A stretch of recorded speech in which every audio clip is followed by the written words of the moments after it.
Welcome, everybody. I have 1 o'clock on July 27th, 2022. Welcome to the Princeton Public Utility Commission meeting.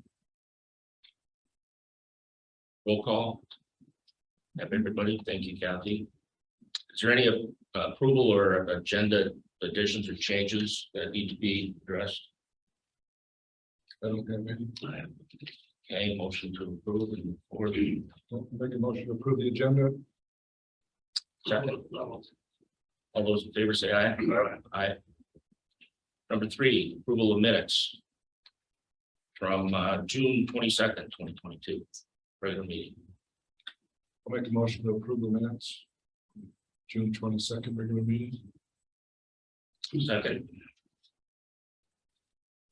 You second that? Okay. All those in favor say aye. Aye. Aye. Motion approved. Public comments. Is there any public comments at this point in time, Kathy, that you heard of, Keith? No, sir. This is a point in the meeting where we invite everyone to either check in, call in, email, to voice your concern or opinion on anything. Everybody's always welcome. Certification of accounts payable. I don't have any questions. Any questions on payables? Yeah, No, I have none. okay. I'll make a motion to certify the accounts payable. Wait for a second. All those in favor say aye. Aye. Aye. Motion passes. Number 6, in your packet are the reports from SIMPA. Their minutes and key metrics, the financial reports, income, balance sheet, trial balance, and cash reserves. I'm assuming you had a chance to look those over. If there's any questions on those reports? Mr. Chair, member of the commission, I do want to point out something in regards to the financials on the electric department. Because we were paid off those bonds early. Okay. That was approved earlier in the year. Right. And that transaction occurred over more than 1 month. There was an inflow and outflow of cash in order to be able to pay off the remaining amount on those bonds. As a result of that cash being transferred internally, kind of messed with the metrics for how the rate stabilization revenue gets calculated. Makes it look really high. And next month, as that cash goes through, that'll come back down. So it shouldn't allow people shouldn't come to an incorrect conclusion with that. It's just because of the timing of how that money is per the bond requirements, and it just kind of skewed the data for a couple of months. Correct. Well noted, and I'm glad that you brought that up. Thanks for the explanation. The only other thing I would like to mention on the financials is, if you recall from the audit, one of the issues was at the end of the year, we had a fluid situation where we were under collateralized on some of our bonds. Ms. Oman did get notification from our financial institutions that as of June 30th, which is one of the dates that the audit looks at, we were fully collateralized. So it is, we do continue to monitor that for the commission on that. Thank you for that update. One of the auditors. Good follow through, and thank you. Yes, sir. Under the reports, C, the EVA and ACH reports. I had a couple of comments that I wanted to just, everything for the most part is good. If you notice on the electric, quite a few months ago, we made a goal for ourselves to be 180 days of cash. And I see that we're at 164. So 16 days and counting, we'll hit our 180 days. Come a long time since I've been, visiting and becoming a commissioner. I think when I first started tracking that, it was like 87 or 90 days. So I think we've come a long way. Yeah. So, good job. On the water side, I had a question. And I'm gonna ask if this is why. We're from 543 days of cash to 533. Not a big deal, but does that bear any change, Keith, with the 3% discount with the ACH, or what caused that? Oh, I don't think so. I think I think a big part of that is just fluctuations we see in water revenues due to weather, because our revenues are down Okay. so far this year.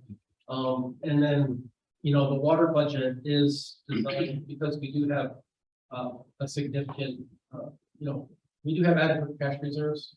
We were in our budget for the water department, we provided for a little bit of loss anyway.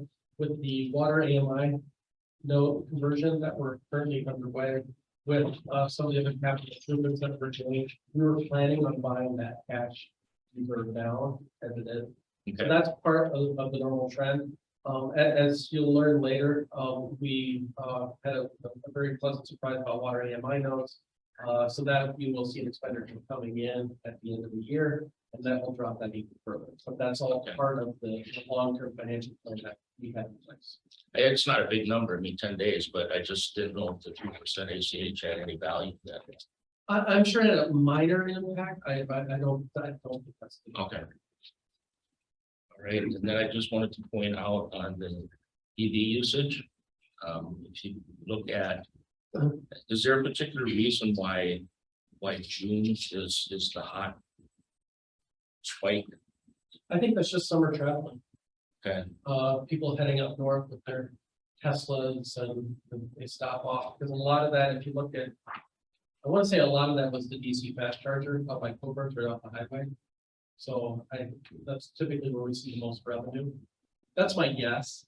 yeah, it'll be interesting to see what July and August bring, because they were almost flatlined. Yeah, but remember that's because the units were offline. So Okay. it's a That's software right. problem with stuff That's right. in that period. All right. I had a question, about the rate stabilization fund. Yes, There's a 1.3 million for, yes. and. So how much of that do we use on a regular basis?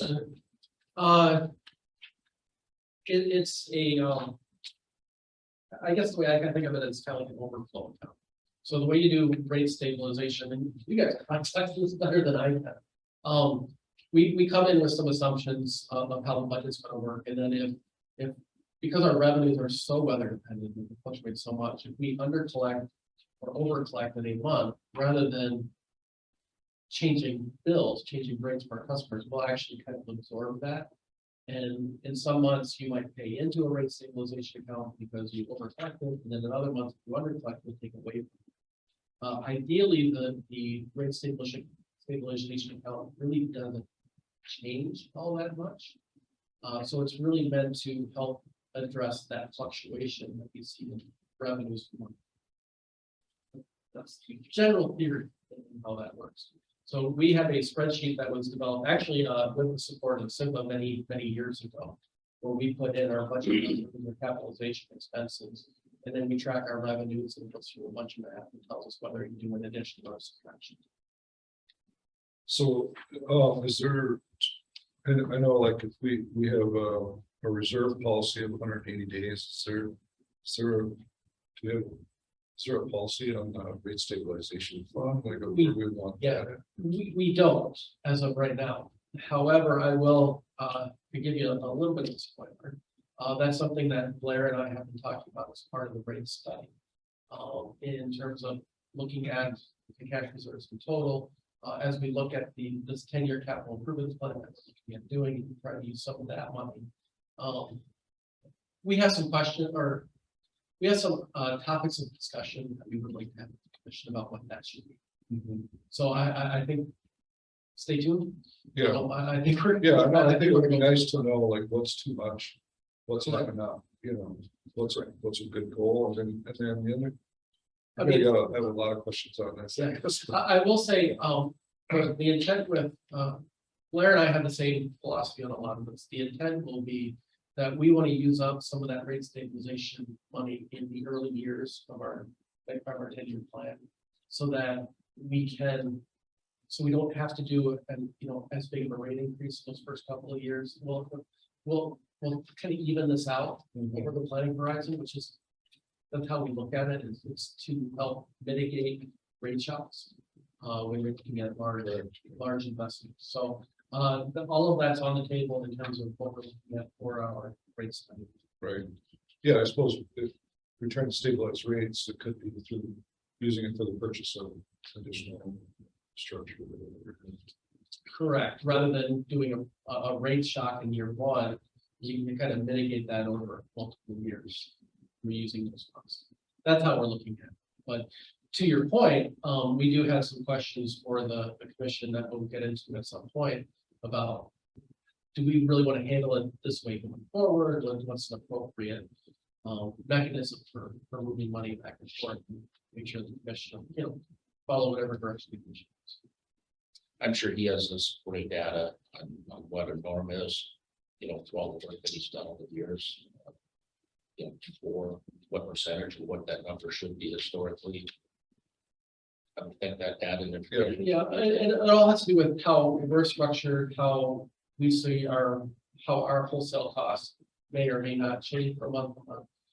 So a lot of it is really dependent upon each individual institution as to what they want to do. As far as the way Blair and I are looking at it, it's all money that's there to protect the ratepayers from price shocks. And so we're approaching it with that philosophy that how do we, as we look out over the next 10 years, how do we do this in a way so it doesn't give our customers the flash? I think that's the way to look at it. I'm sure the dollars aren't going to be the same from business to business or utility to utility, but the metric mechanism would be somewhat. And, not exact, but there has to be something there in the history calculating those things. Yeah. Well, like I said, we have a spreadsheet that was developed many years ago that we've been using. I think it's as part of the rate study, it will be a good opportunity to say, all right, let's still work on this. Yeah, so I would think at some point, if we started having to use that, a considerable amount of rate stabilization, that would have to trigger a rate increase. Correct. At some point. Correct. But what is that? What is that? What's the cushion and what's the time frame? Okay, we're getting down this low. We better, the rate increase is gonna, kick in for, that takes so many meetings and the work to figure that out.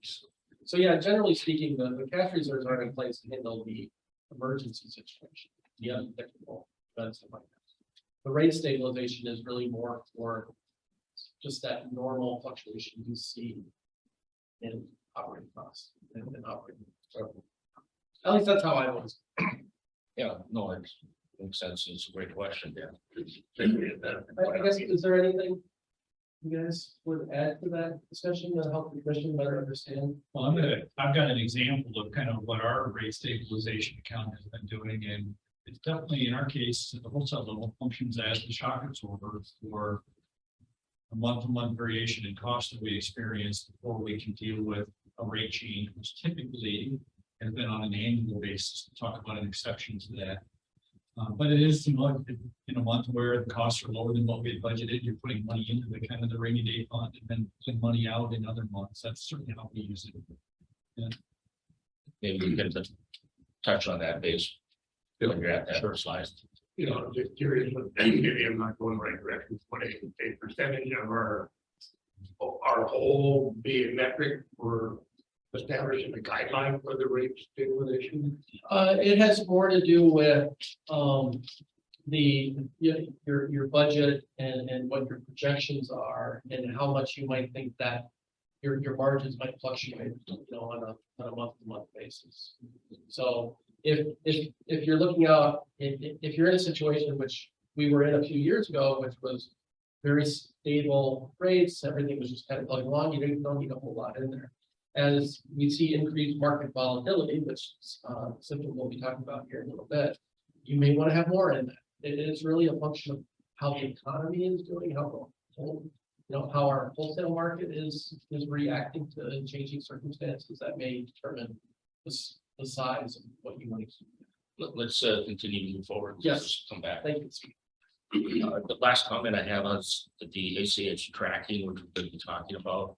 And the only thing I just want to point out is on that chart is the nice stairway going up. I don't know if you guys saw that or not, but that's all moving in the right direction. So when we talk about things later, just keep that in mind. presentations, I guess I would like to introduce from SIPA, Mark Mitchell, Generation COO, correct? Welcome. You. Actually, Dave is gonna, I'm gonna kick us Dave, you're off. first, okay. With And that. I'd also like to interview or welcome Dave Gershwin to the rate change proposal from SIPA also. Welcome both of you. Yeah, thanks. So, you want to say it? No, go ahead. All right. I'm gonna stand up here, hopefully, this is a little easier for you folks to hear me, and then I can kind of refer to that, so. Yeah, thanks for having us again. I'm Dave Gesh from the agency, Southern Minnesota Municipal Power Agency CEO, and Mark Mitchell, our COO. He and I are gonna kind of tag team on this presentation, and we're gonna talk about a variety of topics. So I'll kind of give you just a real quick background on the agency and how we function.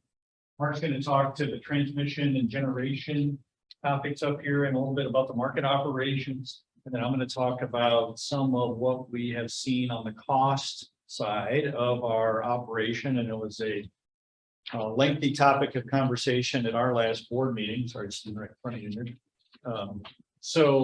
And one of the outcomes of that conversation with the board was a discussion about the need to do an interim rate increase. And when I say interim, typically the agency would look at our budget and rates in the October timeframe, September, October. But we don't think we can wait until that time frame, just given what we've seen with cost increases in the market since we last looked at that last year. So we'll talk a little bit about that and if you folks can ask any questions you might have on that. So just quickly, for those of you that might not be familiar with SIPA, we're considered a joint action agency. So we're a wholesale provider of a variety of things, but primarily generation and transmission for our member utilities. So for those of you that might be familiar with co-ops, we're kind of like the Great River Energy for our member municipal utilities. The agency was formed in 1977, so we're celebrating our 45th year this year. And that's when a group of cities came together because they had concerns about their power supply and delivering that power supply to their communities. So they got together through joint action, created our entity to build and develop power supply resources to serve their power supply needs. And a part of that is then making sure that you can deliver that resource to those communities. So investing and building transmission is a part of what we do. And then we also, since the agency was created, offer energy services. So that's something that Keith is familiar with from his prior background prior to coming to Princeton. Energy services for us means that we're working with our member utilities and then helping work with their retail customers on things like energy efficiency, things LED lighting, making sure that commercial and industrial customers are consuming energy as effectively and efficiently as possible. We provide programs for the members to offer to their retail customers. And they'll up their legislative and regulatory support. We have folks that spend time in St. Paul and in Washington, working directly with regulators and legislators to make sure that when those folks are looking at putting in place laws or rules that might impact the utility industry, we're there to help them understand how that might impact us and our member utilities and ultimately their retail customers. So that's a little bit about kind of what we do. You kind of see there on the little stylized map on the left-hand side, the little lightning bolts show where our communities are located that are part of the agency. Just real quickly, SIPA at a glance, just to give you a little sense of the size of kind of what we look like with all 18 members and the loads that we provide and the staff that we have. So our headquarters are in Rochester. We have 45 employees. Most of those folks are in Rochester, but we do have nine of those folks are stationed at 2 power plants that we own and operate, one in Fairmont, one in Owatonna.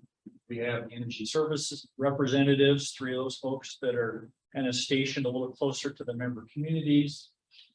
Size wise in the utility industry, we always seem to measure the size of the utility based on peak demand on energy sales. So you can see our peak demand for all of our cities combined is 540 megawatts. We saw that last summer. We got close to that in this June. I think it was June 20th. We hit 536 megawatts. So close. We haven't seen that yet in July. Typically, we expect a peak in July. But at least this year, June's been a little hotter than July when we look at least electrical consumption. Total revenues from our operation, just over $260 million annual revenue. And then you can see a member retail customer count down there. Just if you're kind of trying to figure out, well, how big is Princeton or anybody else compared to the aggregate of all 18 cities together. That's what synthetic glance looks like. So that is the quick background on who we are. I'm going to turn it over to Mark, and then I'm going to get back up at the end and talk about that cost and rates topic that I mentioned. So, thanks. Well, thanks, Dave. So I'm going to cover kind of the operations side of the world and what we do, and some specific things related to contracts that we have with Princeton and for generation and how those work. But I want to start with the power delivery. As Dave mentioned, that's one of our key functions, is to make sure the power that we're involved in getting generated can get to our member communities. And SEMPA actually owns a lot of transmission, more than a lot of joint action agencies do. We've been very fortunate that we've been able to invest in transmission over the years. We have about $240 million worth of transmission in the air. I think about 300 miles or so of varying voltages. But well, because a couple of other things about that. We don't have transmission that goes from our generation to every one of our members. The generation that we have is highly interconnected with all of the other utilities around us. We're heavily interconnected with Great River Energy and XL Energy and Alliant, and they are interconnected with us. And we have arrangements where we basically jointly use each other's transmission systems to get to the load that we have. And Princeton is a good example of that.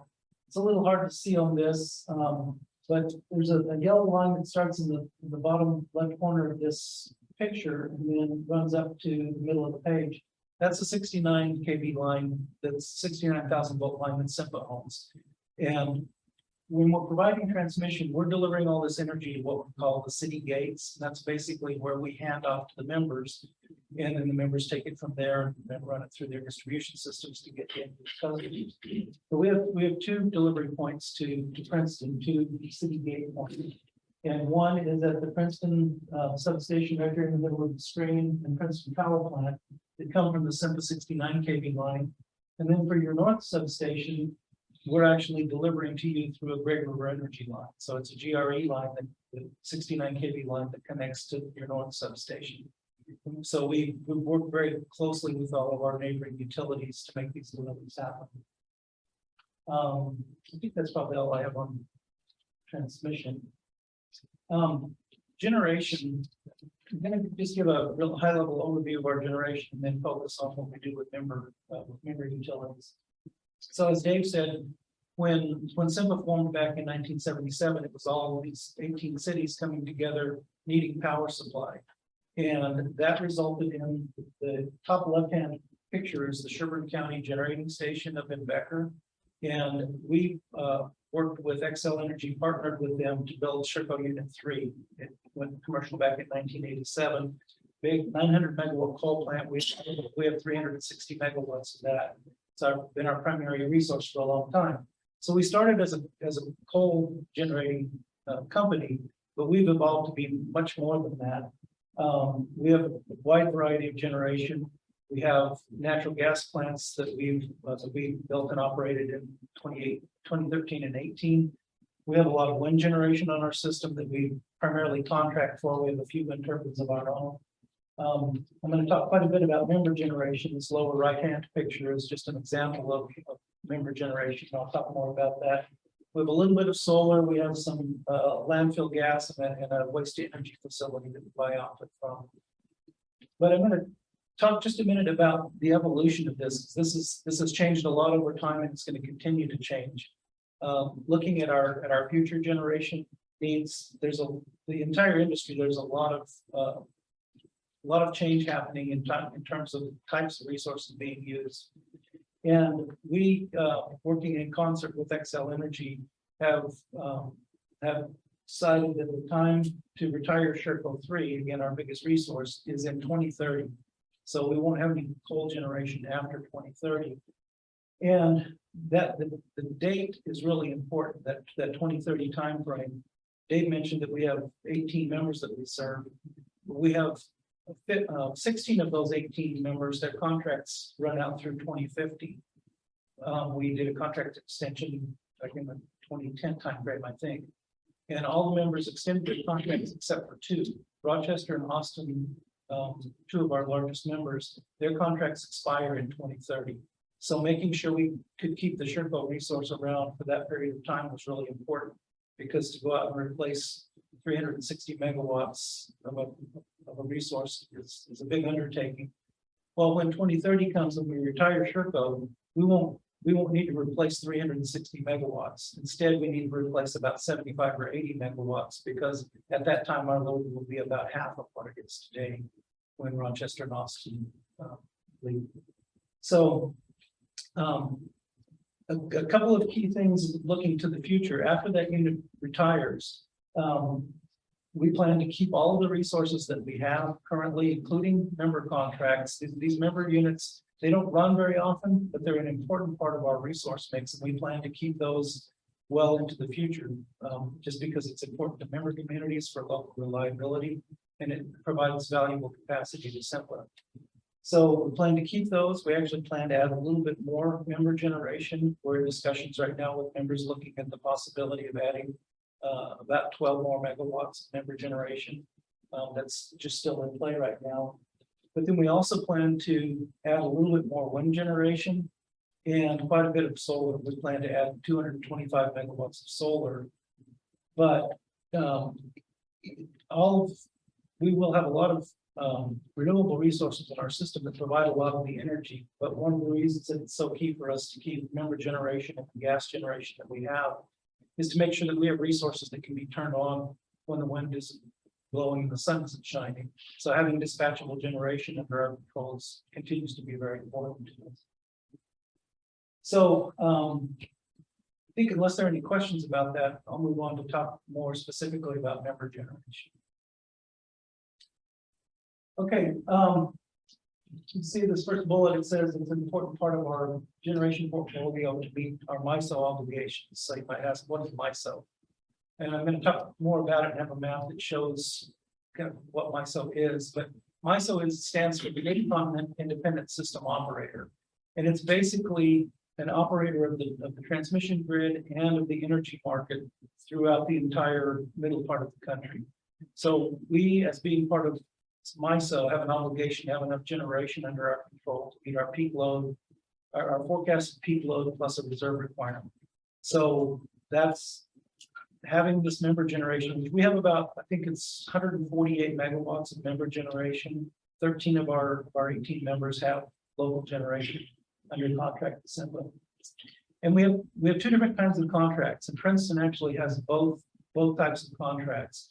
The first one we call the capacity purchase agreement, or sometimes it's called the life of unit contract, or people may call it the old style contract. And that's the units that are under contract there are older style generation that's been around for a very long time, generation that was being used to serve the communities before Sempra existed, diesel and dual fuel units that are pretty old vintage, but they're workhorses.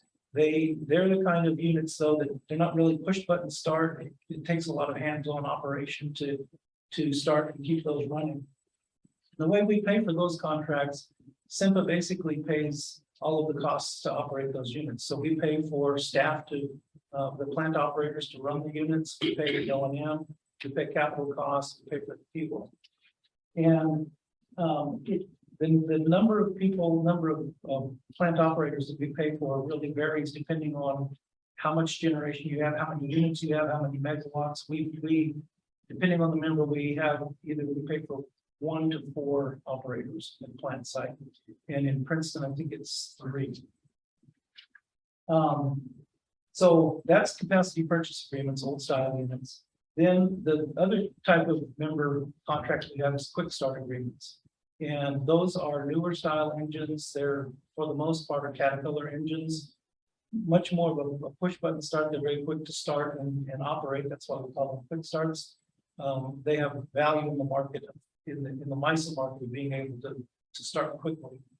And we put those in place back in the kind of 2002, 2003 timeframe, and then a second round of them in kind of the 2010 timeframe.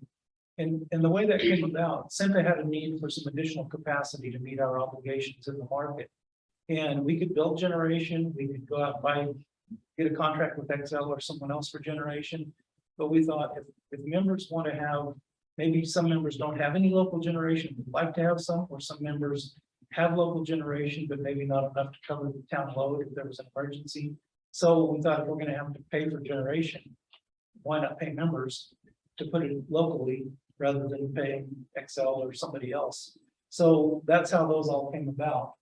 But under those contracts, Senta just pays a fixed monthly payment. We pay a dollars per megawatt hour price, depending on the capacity that you have, and we pay for the fuel.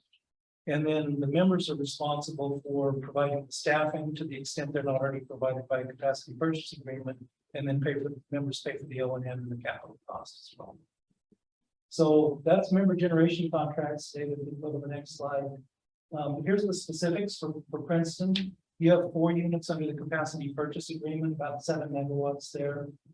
We pay for 3 full-time employees, and then, like I said, we pay the O&M capital for any upgrades or replacements, and pay for the fuel.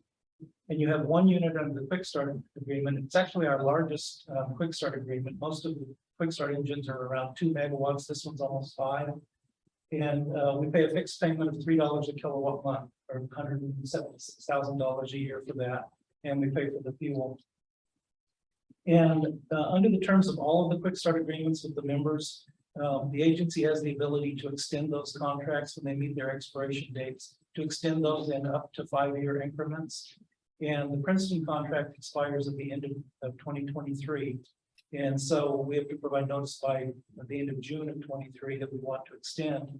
And as I said, keeping these units is a part of our long-term plan. So we do plan to extend that agreement, continue the capacity payment that we're making, plan to extend that for 5 years.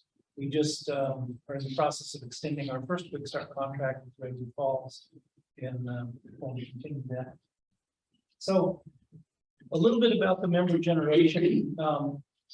So once it's contracted to SEMPA, we're using that then to, as I said, to meet our MISO obligation.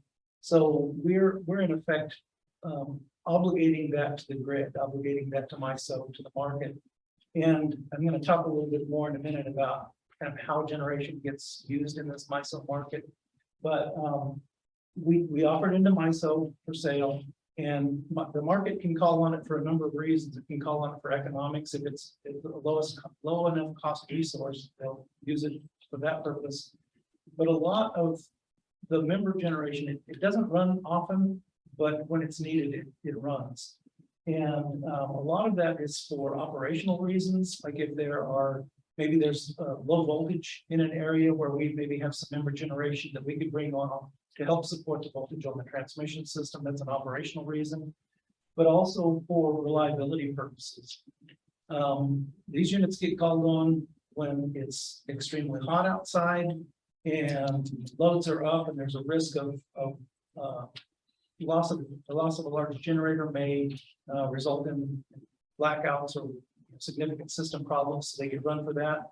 They get run a lot in very cold weather, like in Winter Storm Uri, or the polar vortex. What was that, 2014 maybe 16? It seems like we have a polar vortex every other year, but they get run a lot. Our member units ran for more than 30 hours straight during one of the polar vortex events, and we were producing a lot more energy than we were consuming. So the member units were really helping to support the grid at that time.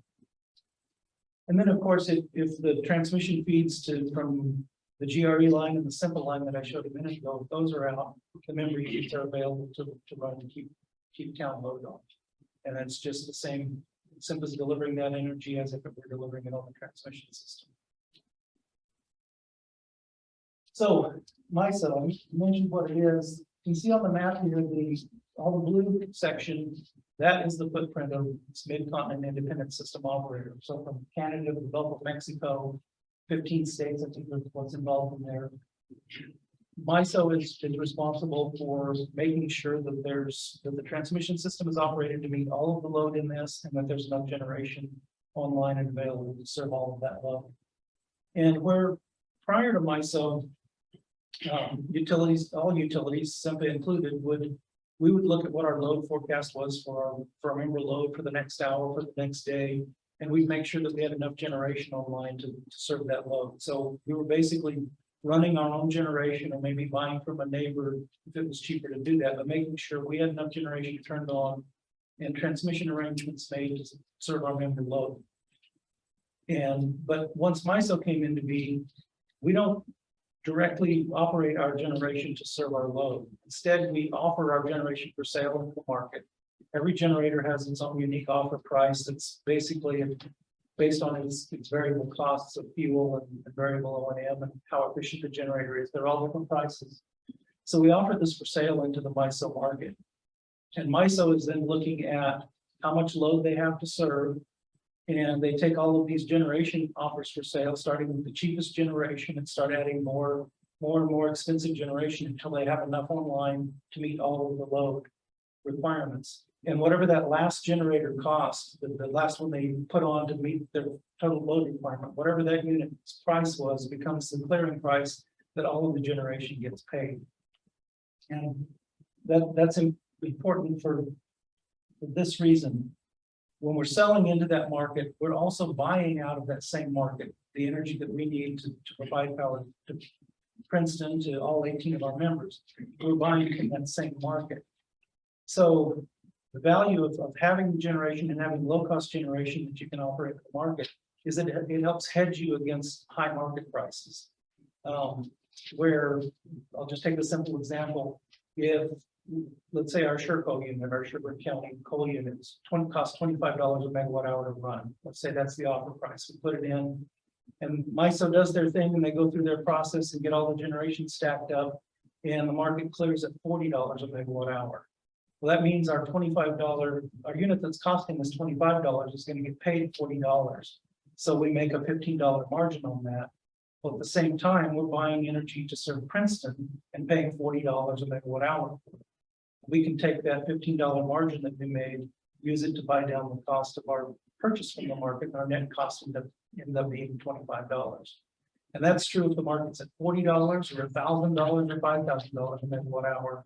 That same principle works. It's not quite as simple as that, because the prices are different at every load point and every generation point, but in its simplest form, that's how the market works. Mark, if I could, Dave, can I have you back up 2 slides to the quick start? I have a question on this, just to get it out on the table so everyone's on the same page. So back in 2018, we had the quick start of almost 5 meg added, because it's up in 23, correct? Mhm. Okay, so right now we're pushing at 12 meg, and we can supply that, but as Princeton's been growing, we've hit some numbers up to 14. So a question that I asked as a commissioner is, what is our goal? Is it to sustain Princeton in that emergency that you mentioned? So do we want to be able to supply 14 meg or 15 or 16? Do we want to be looking at adding a quick start so we can be self-sufficient if need be in this disaster, whenever that might happen? If so, do we want to, as the commission, just add 2? As you said, that's the normal, correct? So that just gets us up to where we are hitting some peaks. Follow me, Pete? Okay, so it sounds like if the goal is to be able to subsidize or supply Princeton with power and not be dependent on anyone else, that we should either be looking at a 2 or 5 meg, another quick start, or cat box, if you will, is that term correct? Right. So is that the right way to be thinking about this? Well, it really depends member by member, because as I said, only 13 of our 18 members have local generation. But that's a good thing. Well, For the city anyway, the service area, that's, we're gonna be able to supply that power back quicker than anybody else is. I look at that as a good thing. Well, and it probably depends on how strong, how many transmission connections you have and how strong those are. Like, for example, Mora just has one transmission feed into town. And so if that line goes down, there is no other way to supply the power other than local generation. Where Princeton, you have the feed from the south, and you have, it's connected to one line, but feeds from either direction and can be sectionalized. So you in essence have three transmission feeds into town, the two that come together up at the north and the one from Simple.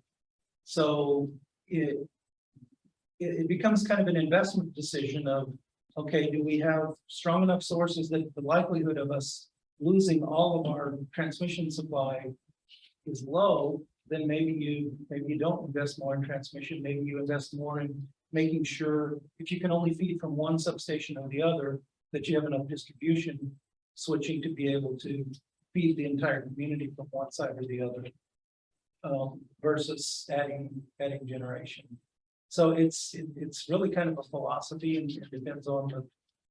Right, but if we're sold on that investment and you're participating in that investment, and then we are providing that service when you need it also, I just think that's a very fortified position to be in. Well, and I said, as part of our longer range plan, right now we are talking to members about adding more quick start. It is something that we know we need.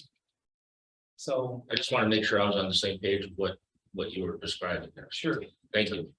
And I'm gonna talk in a minute also about some limitations on the use of local generation, depending on what kind of emergency situation we're in, that I want to make sure you understand as well. I think this is where you were. Oh, yeah, it is. It is. This is the slide that I was going to talk from.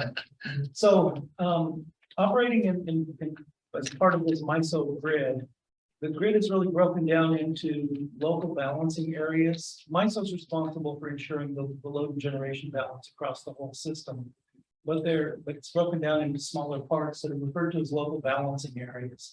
And all load exists in some local balancing area. And I'll refer to them as LBAs. So every LBA operator is responsible for following all of the MISO rules and the reliability requirements that are set out by an organization called the North American Electric Reliability Corporation. We refer to that as NERC. It's basically a national level organization that sets all of the standards and requirements that all utilities have to follow to ensure grid reliability. So SEMPA owns we operate an LBA, but it's not all of our members. It's really just in our localized areas. So Austin, Bloomingbury, Preston, and Rochester are in the SEMPA LBA. Princeton's actually in the LBA that's operated by Great River Energy. And so they're not all applicable to every utility, but there are hundreds of reliability requirements and standards and that have to be adhered to. It's a complex set of processes you have to go through to make sure that you're meeting that. But I want to talk about one specific example because it's been in the news quite a bit coming into this whole year. There's been a lot of discussion about the possibility of there not being enough generation to load the hot summer, and as generation is getting retired. There was a report put out by NERC that expressed concerns about not having enough generation to meet summer peak load. And so I want to talk specifically, one of the reliability requirements is around emergency operations. And specifically, the NERC has different levels of energy emergency operations when things start to get critical in the system. This really came to light for us during Winter Storm Uri last year, when it didn't affect us directly, but if you were watching, it affected Texas and Oklahoma and parts of the South, actually up into the Dakotas as well. When generation was short, they got into the most critical EEL level 3, which required emergency load shedding to keep the grid from collapsing. there was rotating blackouts basically happening all over in Texas and other parts of the country. So I want to talk just a minute about that. So EEO level 1, we see on a regular, not a regular basis, but we see it every year during high load, hot summer conditions, or in sometimes in winter conditions. And that's a circumstance where MISO will see, ooh, we've scheduled generation, but load is coming in higher, maybe a big generator tripped off. We're concerned that there might not be enough generation online. So they give what's EEO level 1, they call it a max gen alert, a max generation alert. And when that happens, they're basically calling on utilities to turn on all the generation that they have. So they'll contact SIMPA and the members will start all the generation we have. And we see that happen. We ride through the few hours of peak load and the emergency goes away and we start taking generation off. But we can get to EEO level 2, which we do on occasion. And that means all the generation is already online and but they're still concerned that there might not be enough generation. They'll call for the local utilities to make public appeals to reduce generation. You'll see the co-ops do that quite a bit. The co-ops will put out announcements to, reduce your load as much as you can, turn your air conditioners off, or those kinds of things. So doing what you can to reduce load on the system. If you have interruptible customers on an interruptible load rate, interrupt their load and do what you can to reduce that. If you get to EEO level 3, which we never have in Minnesota, at least that I'm aware of, I don't think it's ever happened here, but it's what happened during Winter Storm Uri. That means they're basically, unless action is taken immediately, there's a high risk of grid collapsing. And it could be localized, but it could cascade into the entire MISO footprint.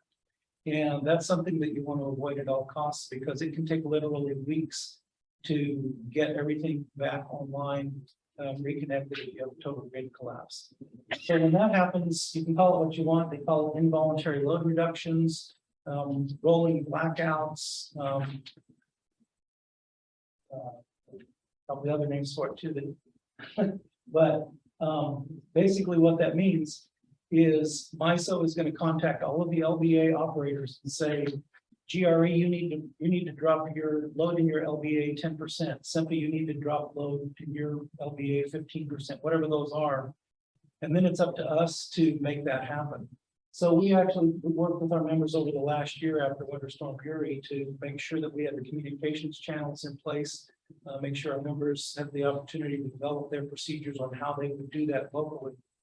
But as that relates to local generation, that's a time when you could have all of your generation on, whether it's 12 or 14 megawatts with new, but would still be going through rolling blackouts throughout the town because the generation is committed to SIMPA, who in turn has committed it to the grid.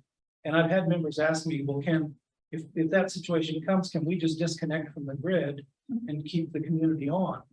And the bottom line is the answer is no, because that generation has a commitment to the broader grid. And if you disconnected from the grid, you could really be exacerbating the problem because to the extent you had excess generation, so you have enough to cover the town load, but you're sending more out to the grid, you disconnect from the grid, you're taking generation away from helping support the entire grid. So I know that can be kind of a touchy situation, but it's something that you could see, but that's the way that you're a part of SIMPA to get the benefits from that. We're a part of MISO to get the benefits from that, but that comes with obligations as well. So I think that's all I had on it. I don't remember if I have anything else. Back to you. Okay, so any questions about operations or? I think this last part actually, cross the T and dotted the I by saying, by doing this or adding another quick start doesn't guarantee us 14. It's earmarked for because your involvement in it. Right. So we just have to understand that we're not sitting here strong with 14 or 16 and everyone else is out and we're sitting here having hot cocoa. Yeah. Yeah. No, I understand that was described and explained very well. Thank you. Okay. And that's under that one scenario that fortunately hasn't happened. It's never happened in my career, and I don't, as Mark said, I don't think we've ever had to do rolling blackouts in Minnesota for the circumstances that we saw Texas going through, and then parts of Oklahoma in particular. I guess it was February of 21 when it was Winter Storm Uri going through that. So this is one of those things where we hope that were to never happen, get in this EEO3, but I think they also thought they would never see it in Oklahoma and Texas, and they lived through it in a pretty tough week in February. So now everybody else is kind of taking a look. Okay, how do we communicate if we ever find ourselves in that situation? How do we communicate with the folks that need to go up and open the feeder breakers to these blackouts? Just kind of part of being prepared. You're looking at EEO4. No, I just want to- EEO4, that's. I just the, Yeah, that's critical action. That's a total breakdown on society in general. I think the question fits right in perfectly, and it was very well explained. And that's helped my confidence and understanding, what was just discussed, because it's not just invested for ourselves, it's invested for the grid and SEPA and everybody else that's attached to it. And I guess just one other thing I was gonna add to that is you kind of think through, does it make sense to add more generation or not? Having that in mind is obviously important, but also looking back at history of, okay, how many times have all of the transmission feeds to Princeton gone down? And, kind of do a statistical analysis. Is that one in 10 years or one here? Does it happen every year? And that might help guys do this. And what's the probability that happens when you're Right. would be the other one. It's the majority of the year we are not at that amount. And our current generation capacity would cover us a significant portion. So just another factor. Go ahead. I have a question too. So who does most of the energy production for grid energy? Where's most of that? Great River, I mean, it's coming from their own power plants, and they've got a mix of plants out there. I probably couldn't name them. But it's not Sherco 3. No, sure. The Great River is not in Sherco. So we have feed coming from south of town, coming from Sherco to the SEPA.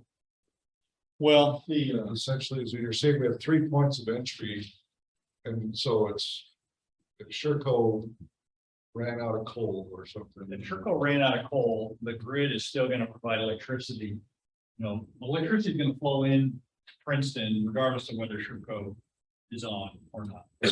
So the connection for electricity is going to flow following the laws of physics, not so much the contract laws of is Sherco running or where is the source. So certainly the scenario that Mark's talking about is the Shercos of the world and the Great River Energy units of the world and everybody else. It's not enough generation to serve the aggregate demand. And that's when MISO would have to start calling up saying, everybody's got to cut load by X percent. That's the scenario we're talking about. Yep. Right. So I would think, just to talk about this a little bit more. If that was a discussion on our table, to consider adding 2 or 5 meg more with a quick start. I would think that your concern being SEPA, that you'd have an input on that if you felt that you would like to have that extra for us to kick in, or if you felt we really don't think so, rather than this commission trying to determine what we want for Princeton, but. Well, we know we need the capacity. Mark talked a little bit about, we have obligations to have enough capacity to serve our expected load. So we know we have an appetite for more, what we call capacity. Think of it as generation. We can buy that from a third party. We can build a new power plant and stick it in the middle of a bean field somewhere out, not related to one of our member communities, or we can say, interested members, if you have a desire to add more local generation, we have an appetite, and we have this contract structure, and that's what Princeton did in the past. We would rather have simple money go to a member that wants it rather than to a third party, which is kind of why we make this program available to members that might be in the circumstance of, hey, we don't have enough local generation to cover our load.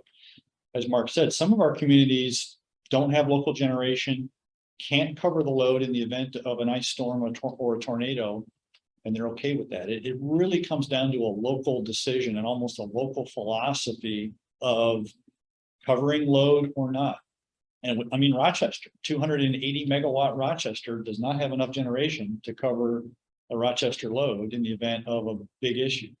We have some 20 megawatt plus cities that have zero generation. And then we have smaller cities that can cover 100% of their load because of, concerns about reliability. So it's hard for us to come in here and say, Princeton really ought to do that or not. Kind of where we're at is we want to make it available, recognizing it's a local decision. So you would have input on that, right? Well, probably I think what would help, what helps make the decision is once we figure out kind of what's a fair payment that we can offer. Because if we're going to pay whatever we offer for the price that we can justify to our 18 members for paying for that capacity, it's got to work not only for the people that want to put in the generation, it's got to work for the cities that don't want to put in the generation. They don't want to pay a premium to stick generation in a different community if it's going to cost them more. On the other hand, the community that is going to add the generation need to have a number that will largely cover their costs. But as a whole, it would make everybody a little bit stronger. Well, I think to the extent that, if there's local generation in a member community, it's going to help keep the lights on more so than a plant in a bean field somewhere out in the country. Exactly. Yeah. So I guess my question I feel was valid and important and reasonable. Yeah, I mean, it is a decision. It's a tough question to answer, we got other communities. We got other communities going through the same process, is it time to add another unit as a part of what we call our appetite for more capacity? Yeah, and I guess one other thing associated with that, and we've kind of put it out to all of our members that we're gonna need this 12 megawatts, let us know who's interested. So then we can start looking at, say we have members, we have 20 megawatts of interest, and we need 12 megawatts. We've got to work through a process to, okay, well, how do we make this work fairly? And we have to look at things like, there has to be generator outlet capacity on the transmission system to get it into MISO. So we have to deliver it to MISO. So who has excess transmission rights already, or what will it cost us to get those? Who can serve their whole town load now, and who can't? There may be some that are close, some that can serve more than enough, but they want more generation. But we'd look to give it to someone to work with someone who doesn't have enough generation right now. There's a lot of factors that we have to play through to figure out how to fairly distribute that into numbers. And then again, like Dave said, recognizing the price that we can justify to all 18 members may not be enough to cover the cost of a generator. So that means the members who are putting those in have to recognize they're putting a little skin in the game, covering some costs that won't be covered by SEMPA, but you're doing that for your own local reasons, whether it's reliable or reasons you choose. I would just address the commission, everyone here, that with all the things that we have going on with the rate study and the upgrading of the 10 years with everything, that to me personally, not personally, but from my position, should also be considered, with everything that we have going on, to upgrade the system over a 10-year plan, doing the rate study and what our expenditures are going to be moving forward. I feel should at least be addressed through this last conversation that we had the last 12 minutes. I think we'd be doing a disservice if we did at least consider that. Jeremy, do you have a comment on that? No, it's a conversation we can absolutely have. One of the questions, like Mark said, I don't know how much capacity we have on this transmission line out here. To pump it out, that would be question number one. Because I know Connexus did not upgrade their substation down here. So that, ain't just it ain't just us, Connections did that upgrade to their industrial park, they doubled the size of that. They went from 7.5 to 15. On that, so that gave them 7.5. Whatever available space was there. Yeah, And, and and we're only allowed so much. So, and when we upgrade the south substation. Or the plant substation transformer, that's gonna eat up. Even more. well, and it gets fairly complicated because we have to go through a process with my subject. It's one, you're talking about certain ways coming in on the capacity. Again, we're looking at going the opposite direction, but there's rights to be able to go through a study process with my so it needs to get that. In most cases, I don't think you have to go through the process, but I don't think it's a big heavy lift to get. You know, I don't know what the cable size is here. I don't know that. I don't know if that cable, I don't know how much bigger we can go without having them to redo or rebuild the transmission line. First of all. So I think that would be step one in that conversation. Would be to figure something like that out. So Yeah, that's all part of the process. that's, yeah. So we help. And part of my concern asking those types of questions is, we have a new industrial park. And maybe we're gonna get an update on what kind of activity is gonna be going in there, but. You know, that's what, 21 acres do we have? Well, it's 42, but we have 21 acres that So we have much, a purchase agreement on for a fairly large industrial user. and that person's not in our service area. Okay, so if we're bouncing, you know, we can handle 12 and we're bouncing to 14. And all of a sudden we're getting 21 acres of more need. This is kind of where I'm coming from on Sure. either we're a draw on you all the time and we can't even begin to satisfy our own. But this is where I'm coming from. Well, and it's our job to serve that load. I mean, so if you get that, for example. I mean, what you're describing is really a scenario where maybe the grid is down and Princeton would otherwise be black. But if you get that load, that's our problem to serve that load. We'll have to incorporate that into our load forecast. Those are typically good problems to have. So really what you're describing is a scenario where the grid's down and power from outside of Princeton can't get to serve that load and everybody else's house here in town.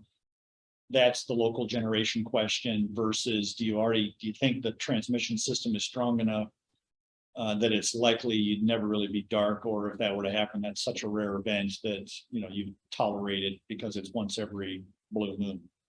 Yeah, I'm not looking to supply or offer 20 meg, you know, and it's never going to be touched. Right. But as I see the growth rate happening and we're at 12 and 14 and also you have that 21 acres of usage. I don't know what that usage is going to be, but it would be.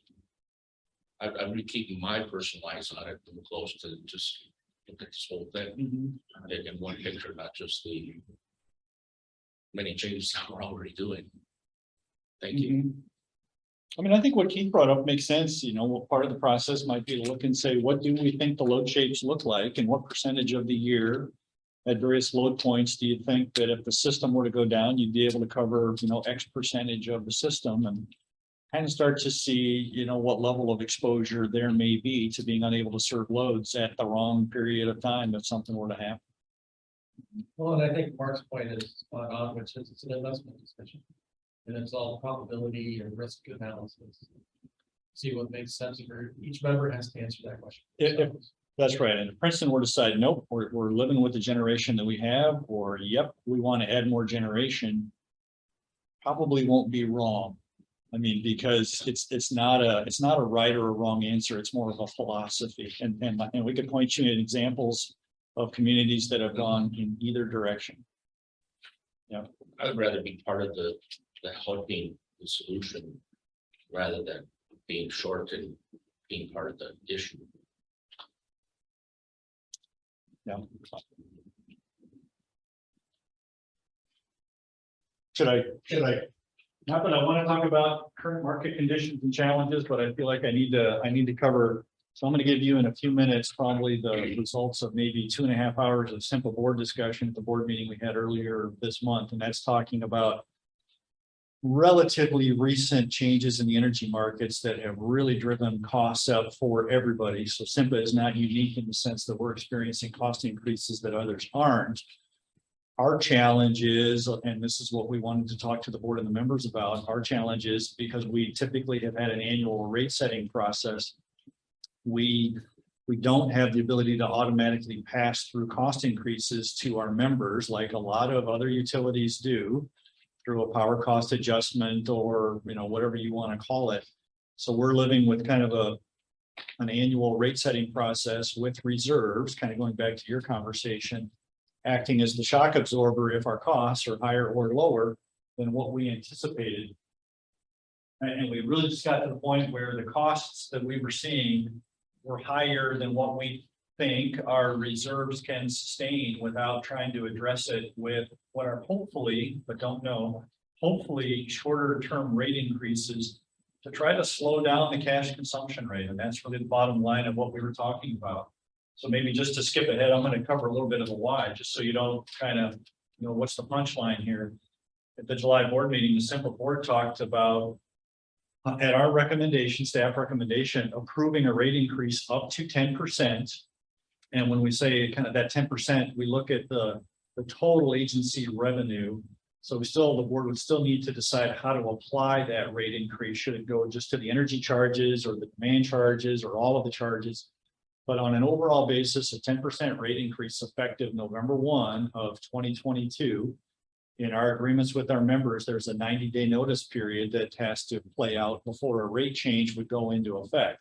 So part of our concern was, as we watch this cash consumption going on, we need to get the 90-day clock rolling on the notice on potential rate increase, but also recognizing that this energy market is so dynamic right now that it's possible we won't need the 10%. It's possible we'll need more. We'll have to deal with that separately because the current board authority is for up to 10%. And the board will make that decision no later than the October SIMPA board meeting, perhaps at the September board meeting. So that's kind of the bottom line of where this is going. The other part of the bottom line that would impact all of our members, we had originally planned when we put the budget together for 2022, our reserve levels were above our targeted reserve levels, going back to reserves and targets.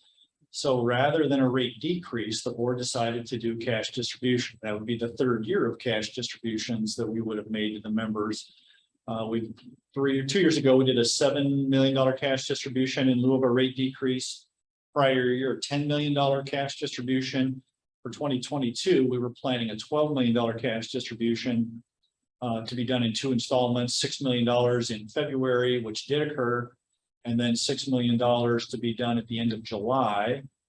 And that the board, at our recommendation, decided that that second $6 million cash distribution, we need to eliminate that. That cash doesn't exist anymore because of what I'm going to talk about. So that's kind of the bottom line of the end of this board conversation. So now I'm going to give you a little bit of a why. So kind of starting here from the top, it's really being driven by 2 things. It's natural gas prices, probably first and foremost, are at levels that we haven't seen in a long time, and they're at sustained levels that we haven't seen in a long time. You have to kind of go back to, and I'm not a gas expert, but certainly if you go back to the 2005-2006 timeframe, I think when we had Hurricane Katrina and Rita that impacted Gulf natural gas production, gas prices were high.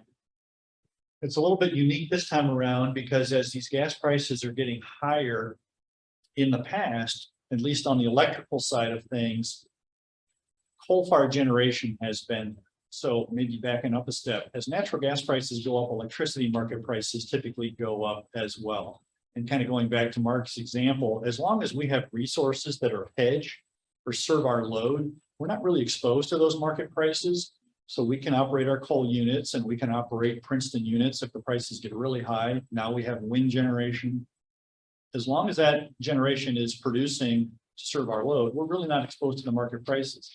It's different this time around in that as these gas prices have gone up, the electricity market prices have followed. But now we have coal limitations.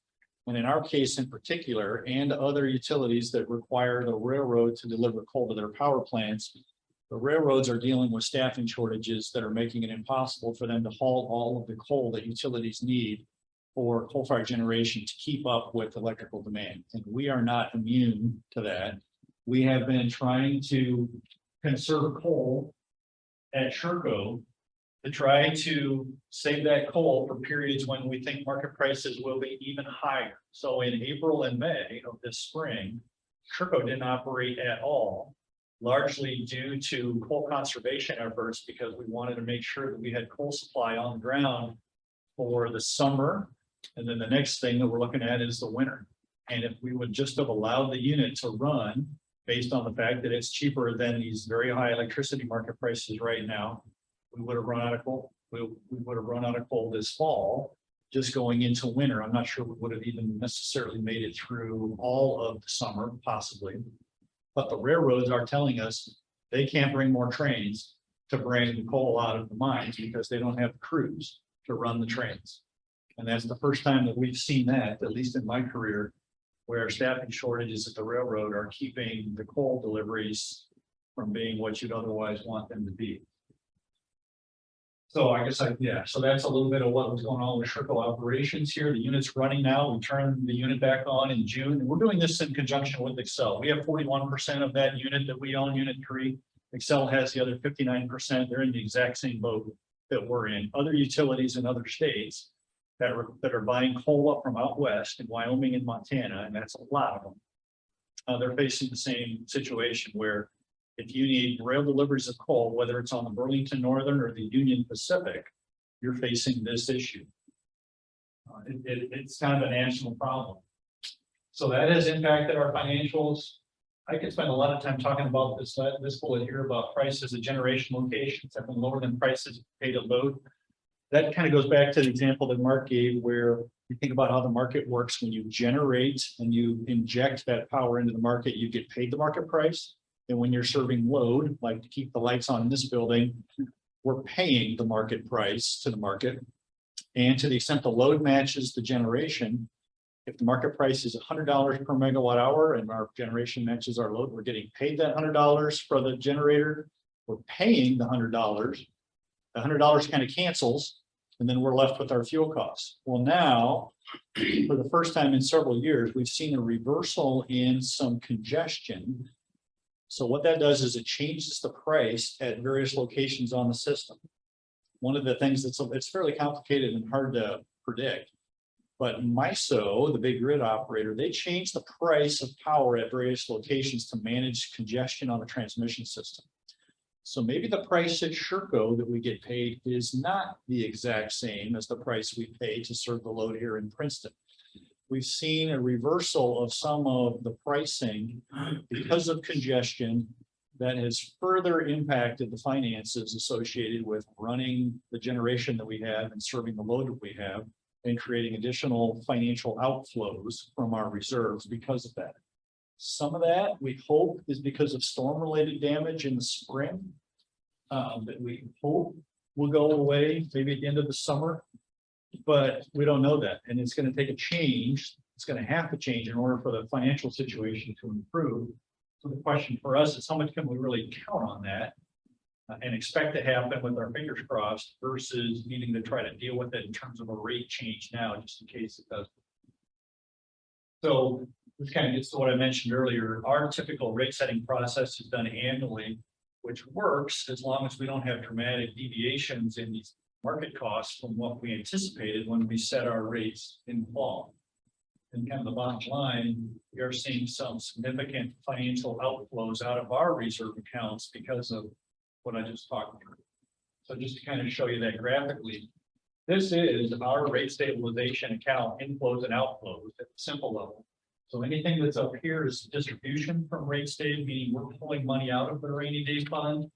Anything below is we're putting money into the rainy day fund, meaning we brought in a little bit more money in that month that we needed to pay the bills that month.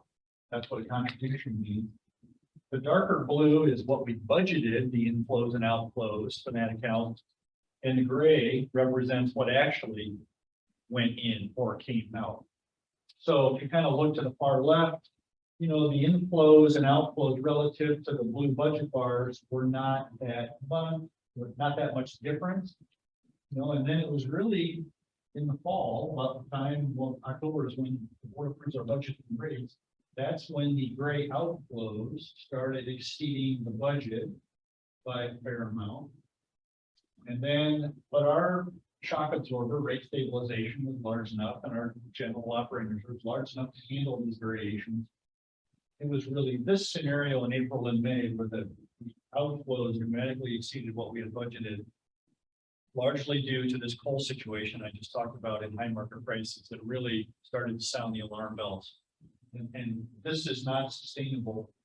And I don't have the graphs. I mean, Keith saw this well, and I think you probably did too at the board meeting. We talked about a lot of reserve balance projections.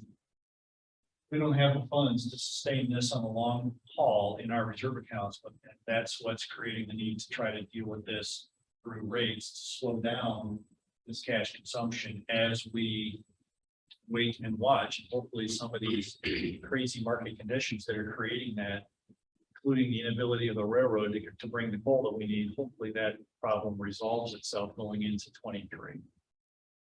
So that's a little bit of, or a lot of the why, you know, the board was talking about and planning to implement a rate increase up to 10%. So we're watching this on a weekly basis, and we're going to be reporting back to the board in August and September and October, what we continue to see to help them hone in on what that actual rate increase will be.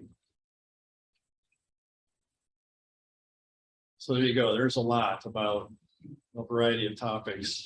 Any questions on that or any other things we've already talked about? What's the forecast on that What's the, from here going forward? well, I mean, I think I know I do have a graph. Part of it's going to depend on what happens with natural gas. So I know this wasn't part of the meeting. There is the potential for light at the end of the tunnel. This is the, and I know the folks online probably won't see this. This is the natural gas forward curve from a week ago, I believe. So this is what the markets expect future natural gas prices would be. And again, electricity markets typically follow natural gas. So gas prices are projected to be high, but then drop off around April of 23 and potentially stay low. Now, is that going to happen? No, I don't know. If this happens, then maybe if the board implements a 10% rate increase or something less, maybe when we get into this time frame, if we think that's sustained, they can undo that depending on our reserve balances, and that any rate increases could be temporary. Don't know. You know, if that doesn't happen, then we're probably looking at more rate increase. Here's what natural gas prices have done. This is as of a week ago. So this is kind of what the market, you'd have to pay for gas next month. So this is always looking at, we have to pay for gas next month. So this morning, current gas prices are back up to $9 per probably million BTU or MCF. So they're back up here. And look at where they were last year. They were down in the 250 range, you know, and now we are way up here. Some of this has to do with what's going on, believe it or not, in Russia, and Ukraine. And even though we're not sending our gas, we're not getting gas from Russia. The natural gas markets to some degree are international. So we're being impacted by that. I just saw this past week that the United States has now become the largest export of liquid natural gas. LNG. Yeah. And that's taking away domestic supply for our uses. It's just increased the demand. Yeah. Even though that dip in the July timeframe, the dip in gas prices. yeah, right in here, yeah, it's like right in here. There was an explosion from the LNG export terminal that kept some of the natural gas that would otherwise be going to Europe from getting to Europe because the export terminal had an explosion. So our market prices have dropped. Even though it's a small fraction of the domestic natural gas production is going to Europe in the form of LNG, it almost has this bigger psychological impact on natural gas prices because of it. And I think in here, most well, maybe in here and going up, we're reading about Russia saying they're cutting off natural gas flows to Europe by 80%. Well, we're seeing our prices go back up again. European natural gas prices, I was just looking this morning, the equivalent price there is, it's been bouncing between $30 and $60 per million BTU. So we're shocked that we're at $9. You're in Europe, you're paying $30 to $60.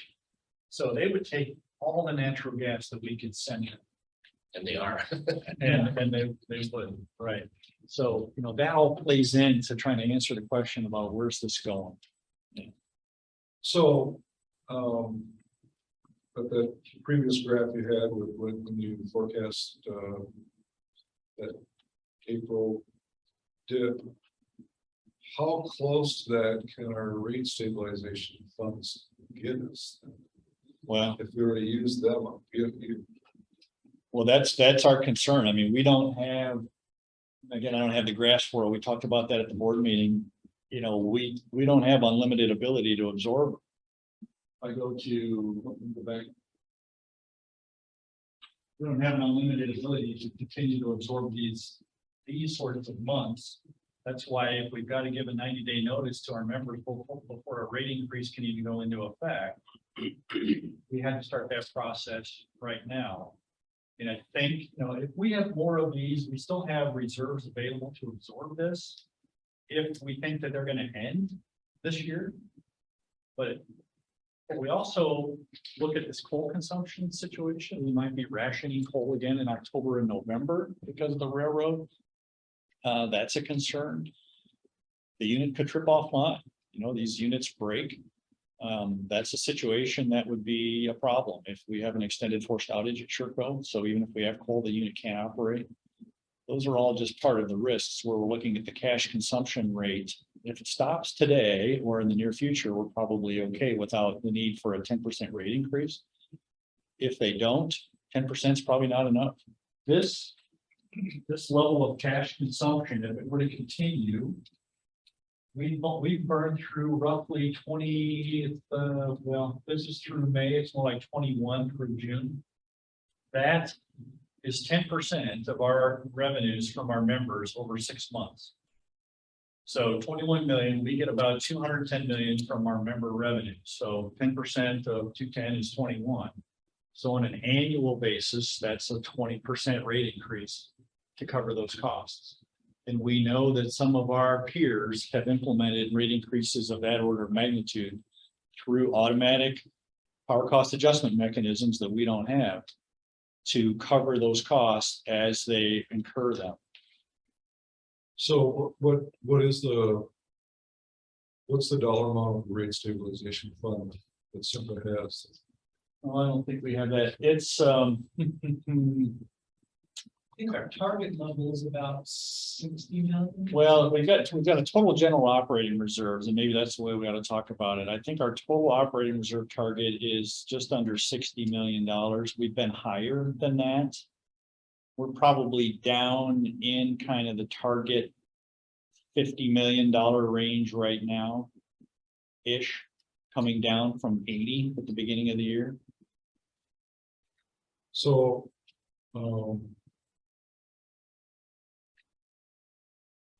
when would that, when do you think there might be a 10% increase to the members? Well, if it happens, it'll go into effect on November 1. And what do you think, with our rate stabilization fund, how long will we be able to bend off that? But let's, Blair and I are talking about, we'll have some conversations for that at the presentation next Thursday. Then I have one more question. Sure. What are our surrounding utility companies? What do you, I mean, obviously, we can't be the only one having this discussion, these types of discussions right now.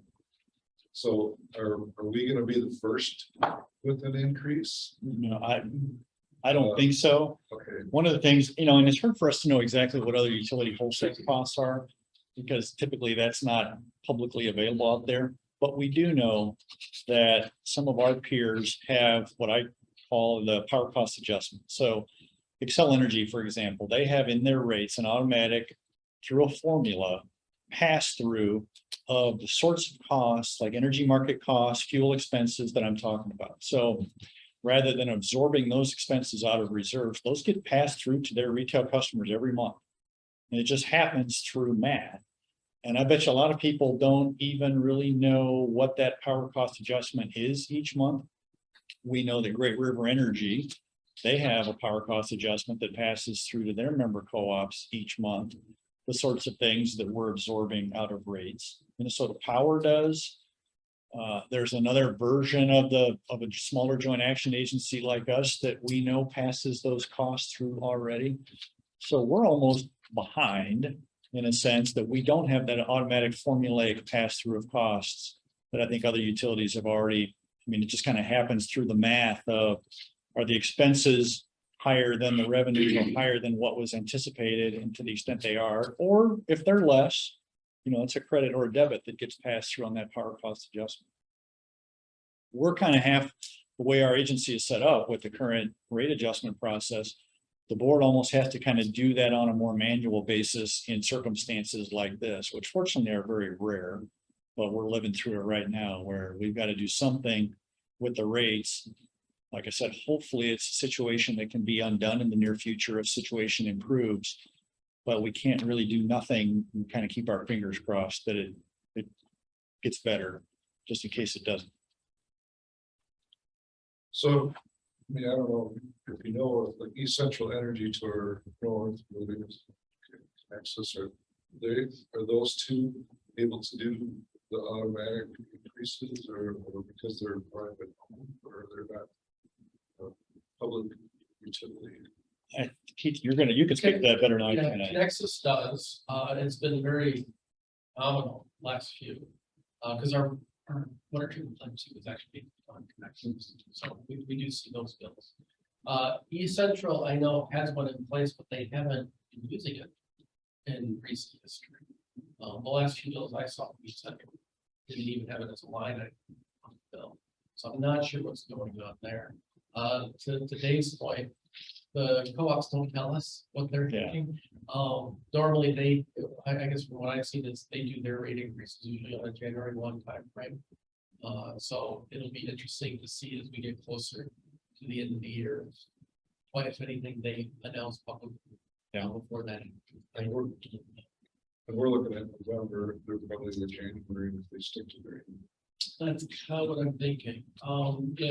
The nice thing is with our rate stabilization fund and where our reserves are at,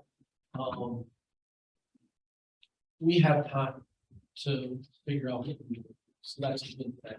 Like you said, I would rather not lead on this. I'd rather not be the first one out of the gate. And so we will have, because we are financially strong, and we've been preparing for a rainy day, we will have some options. I personally, I'll be the first one to announce of the neighborhood here to announce a rate increase. Yeah, I don't think anyone wants to throw that first dart. No, But I don't know if you guys were aware of Peak Energy in Indiana. And their state regulators approved the 16% increase.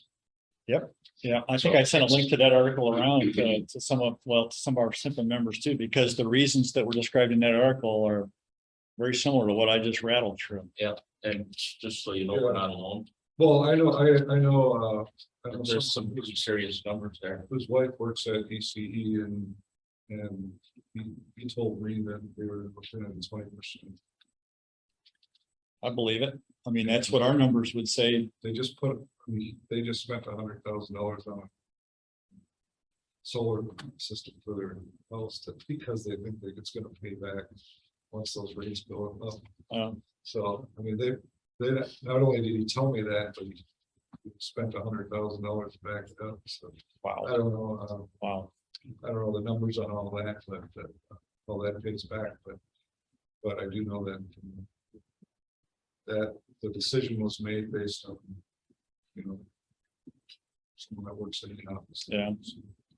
I just saw a number of 13% fairly recently in a national news story. how that would combine them all, they arrive at that number, but it was an international, Yeah, across country, 15%. What the number is, I the stories. I talked to there's a Florida Joint Action Agency that's the Florida equivalent of SIMPA. And they don't have coal down there. They have predominantly natural gas, and that's where a lot of these cost increases are coming from. And last year, when natural gas prices were so low, their rates to their members were in the $60 per megawatt hour range. Our all-in rates are low $70 per megawatt hour to our members.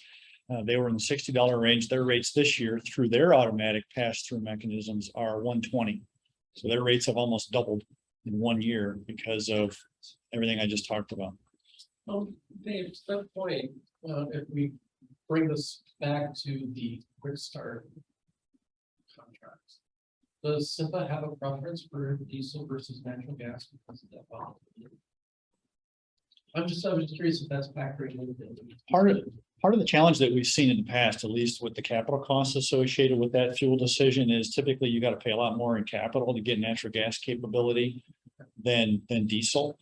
Assuming that's still the case, it kind of depends on the heat rate that you're trying to get. If you're trying to get an efficient unit to operate on natural gas, which is typically what you do. If you want to have the ability to burn gas, you want to run it more because you think you're going to get cheap energy.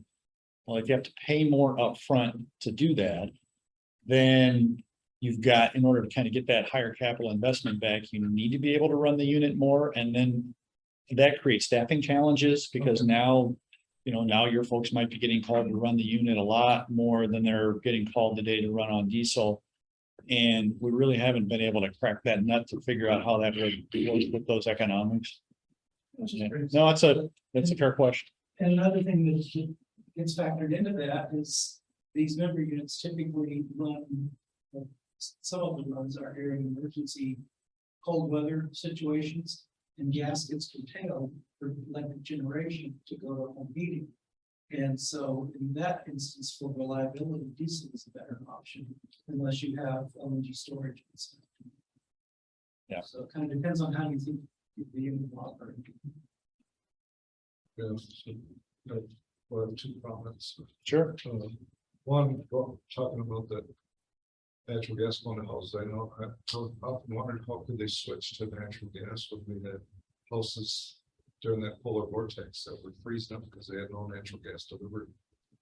I'm like, how could we feed a power plant if we can't feed four-bedroom house down the road? Sometimes you can't. Yeah. I don't know. You know the answer.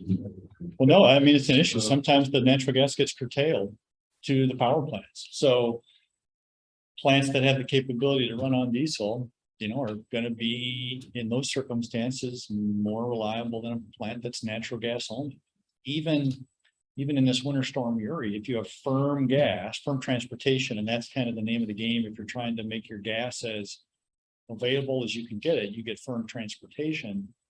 Well, in this Texas event that created all the blackouts, the firm transportation was oversubscribed. So the gas pipeline companies were declaring force majeure, meaning even though you paid for firm transportation, we don't have gas for it. And that contributed to the snowball effect. The other question, I don't know if you can answer this or not, but with the exporting the natural gas and the coal delivery constraints, how much is that of that has been due to any of the federal policies? If any. Yeah, well, good question. I think it's no secret that the current administration in Washington, one of their goals when they came into office was probably, I think, less natural gas production. And certainly there's been a move to try to get away from coal generation. So some of the move away from coal, I think, is probably not unique to the current administration in Washington. Some of that has just been market conditions. I mean, just the overall economics of running a coal plant, if we go back to 2 years ago, were very challenging with very low market prices. I mean, you could buy energy off the market cheaper than you could generate it at a coal-fired unit. And that has just changed overnight as natural gas prices have gone up. Trying to understand what's driving these natural gas prices up it's a little bit of a challenge. I mean, we talked to a few examples, but I don't know that that's the only thing that's driving natural gas prices up. So, certainly to the extent it's easier to drill for natural gas and get pipelines permitted, I think that's going to help our current situation. Some of that stuff takes a long time to develop, which is a little bit of a concern. I wish I had more of a black and white answer, but trying to understand what's driving that is, Yeah, I didn't know if you'd answer it, but I had to ask. well, yeah. I mean, there is an effect there from the administration. But it's probably not the only thing. I mean, all the European stuff that we talked about, that's probably got nothing to do with what the administration here policies are. Yeah. And the coal delivery challenges, it's really staffing. The railroads, I think during COVID, they lost a lot of employees, just like everyone else did, and the workers have just disappeared. They can't find people to do the jobs. They're doing everything they can to try to incent new employees and just can't seem to hire people. And I don't know where all the workers went, but they evaporated. And coal mines have been shutting down. I mean, it's no secret that utilities are getting out of coal-fired generation. So if you're in the mining industry, I think the mines have had a tough time justifying capital expenditures for mine expansions or maintaining equipment. So when the fortunes changed, the markets changed here not long ago, utilities that had, and we were part of it with Excel, you give a coal nomination for what you think you're going to need for the following year, and then things change and you say, oh my gosh, we're going to need so much more coal than what we had anticipated. Well, the mines have a limited ability to then get that coal out of the ground because in some cases they've laid off staff and those folks have left the industry and done other things. So they're not necessarily available to come back on no notice to start mining coal again. And that's part of what we're all dealing with. That's all I heard. Okay, well, thanks. No, I mean, these are good questions. We could. Okay, well, thank you. Appreciate all the time. I think that's all Thank you. we've got. Really helpful. I'm not gonna ask our mayor more questions. Well, I didn't think I had that. No, but it's interesting. One brings up another. Yeah. It's good. It's good. Number 8, updates. Jeremy? Yeah, we've been doing some transfer cabinet change outs. And then add some fused elbows to the system to add some fusing in there. We had an outage on Oak Circle on North Mountain, was a bad cut out there. I met with a customer, something the hot split just north of Aldi there, working on that. Had a handful of services, house services to put in. An MMUA in here, did some training. We sent a poll for the city, help with their customer, their camera security upgrades on the Riverside Park. And then we had meter reading, and then we would probably disconnect earlier this week or last week. This week. That's what I heard. Any questions for Jeremy?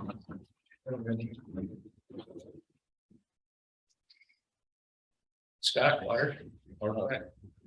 Power plant, we're working on the annual transformers substation and large transformers, oil sampling on them. The semi-annual NPCA emissions reports were completed. We did the test run last month with the urge testing, which is kind of a full load to run to improve the generators for that for the coming year. We do it 1 yearly. That went good. Unit 7 had an air box sample come back with some moisture in it or antifreeze in it again. So we're gonna have another test run on that here to work on with Ziegler on that problem. We're working on the SIMPA O&M budget for 23. Big part of that one was the roof replacements on the power plant. So we got the cost sharing figured out with SIMPA on that one. And then Jim is continuing on the League of Minnesota Cities MMUA O&M insurance incentive.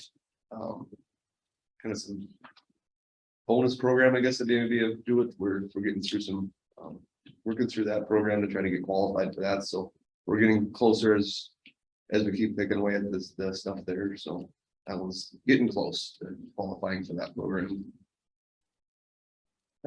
Water side, we did receive, we got 370 in, but we got water nodes showed up that were, I think our last word was they were gonna be like January, and then we got just recent notice that they were on their way. So Great. we got, there's supposedly more of them coming in, so we're gonna gearing up to get back into the meter change out project. Hoping they keep coming in and we can get a bunch of that knocked out, so. We've got the lead and copper testing completed. I'm waiting on sample results to come back for that yet, so we're expecting them anytime here, so we'll get them notices out to the customers that participated. We've been working on some valve box cleaning throughout town, making sure that they're working, cleaning them out as we go through and checking them all, locating them. And making sure there's some updating some mapping. Been working on a project with T-Mobile through in conjunction with KLM on the middle tower. As T-Mobile's doing some antenna updates or upgrades on some system stuff on the tower there, so that project is gonna be coming up there, but they'll be working on that tower or some with their upgrade, I guess. Should take care of it. Any questions for Scott? I have no. Okay, C, from the offices of McPherson and Zimmer. All right, well, I got a laundry list. So our audit was completed, a little late, later than we wanted, but we are getting a single health for this year. There's some direction from auditors. They want us to close some inactive funds and look at the funds that are running deficit balances. So that'll be a challenge for next year. Audit presentation is actually tomorrow night. We still have open positions for finance director and development manager. I've been noodling around in my own head some options for the council to consider, so I'll be presenting that for the next probably 30 days or so.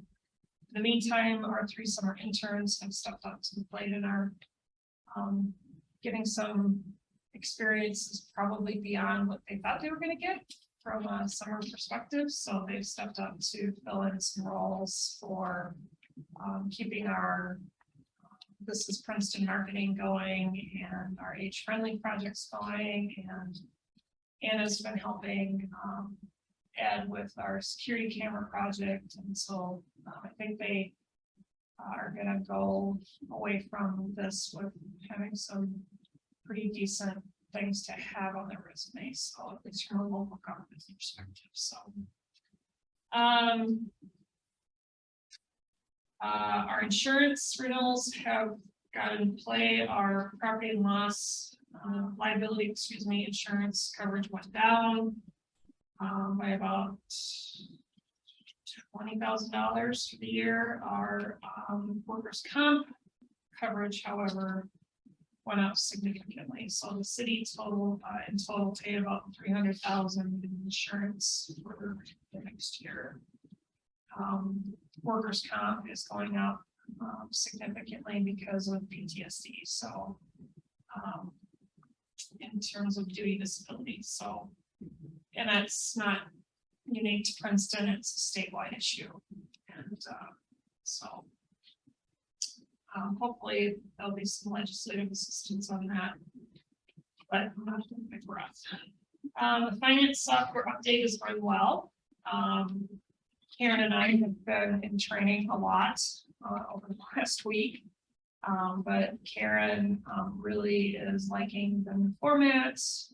It's basically the same company, it's just now brought 20 years into the future, as it were. So it's a lot easier to work and navigate around, a lot fewer keystrokes, a lot fewer having to go back out of pages and into other pages just to set up an employee, for example. So I will be looking to, at some point, start increasing our use of ACH to actually pay bills. It's one of the advantages to the software. So Karen needs time to just get the regular bill paying by paper check process down. It's tweaking itself a little bit. But hopefully around the first of the year, we'll be starting to look at doing some batch PCH. So. The employees, will be able to, starting in August, be able to view, their pay stubs online, as well as checking their W-2s and W-4s and all that fun stuff. So, we're slowly starting to make the, employee, time and payment process paperless. So we're one small step at a time. So we're working towards that. 19th Avenue is complete. I am hoping that one of the last projects the interns can do is sort of a ribbon cutting drive-through or something like that. We are in the process of decertifying a number of TIF districts that I'm not sure why they were even established in the first place, but I'll just leave it at that. We are working as in partnership with utilities on the County Road 4, 7th Avenue North street reconstruction / utility upgrade project. The city is essentially taking the lead on that. So we met on Monday. Yeah. Met on Monday to start sort of outlining the initial scope of study, which will then lead into preliminary design and final design, and bid letting and construction oversight. It is scheduled for a 2024 project. So we've got a year to get all our ducks in a row here in 5 months. The county will be bringing their county state funds to the table. We have about $500,000 in ARPA funds, and we have applied for and hopefully will be awarded a small cities development grant to the tune of about 600,000. So I don't know what the number is yet in terms of construction costs, but we're at least getting some funding lined up. So we've executed the purchase agreement for Glen Metalcraft, and supposed to meet with the real estate agent yesterday. So I have to touch base with him again to try to coordinate. They are looking to get some state funding and to make sure that we as a city are in the right place at the right time to help them do that. We have now hit the magic 5,000 population effective April. April 2021, the estimate was that we were at 5,100. So we're meeting Bob, Carol, Worcester, and I, and Jen, our city engineer, are meeting tomorrow with one of the staff persons in the Minnesota State Streets program for cities, so that we can now start taking advantage of that funding source in terms of street upgrades and maintenance. We our transportation plan and payment management plans that were authorized by the board as a capital expense this year are nearing completion. So we have some final direction to give to WSB. We're meeting in late August to kind of talk about that. And then those plans will be merged with sewer plan, hopefully with the water plan, to start trying to identify kind of a program for kind of the whole infrastructure upgrade. So we're working on that. Midco, Jeremy mentioned the lot split north of Walmart. Midco has pulled its permit. I spoke with the representative from Midco yesterday. They're looking at probably doing some sort of groundbreaking week of the 15th of August. So as I hear more, I'll share with other people. So that's exciting. RW Builders is finishing, I think, the last of building up the last of the lots in their development.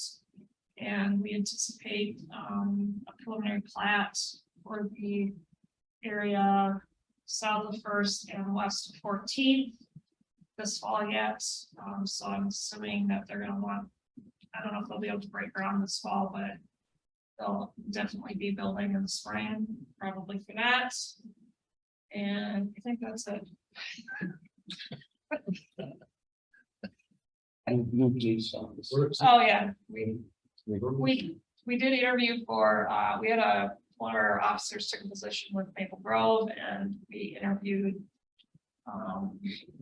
And we'll be offering a position to a new officer, so we won't be long, we won't be down one officer for very long. So. Yeah, then the cash should be pushed up. So, city credit card, is that it? Oh, yes, yeah, we're implementing a new point of sale and inventory system. I think August 1st is when they're gonna switch over.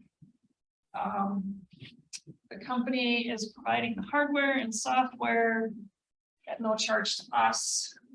But they are basically going to use the credit card fees to offset those costs. So basically, instead of the city paying $100,000 a year in credit card processing fees, that will be shifted over to the consumer. It's about $1.25 on an average sale per store. So it's not I mean, unless you're buying for a huge party, it's not going to be a significant bump in what you pay for the stores.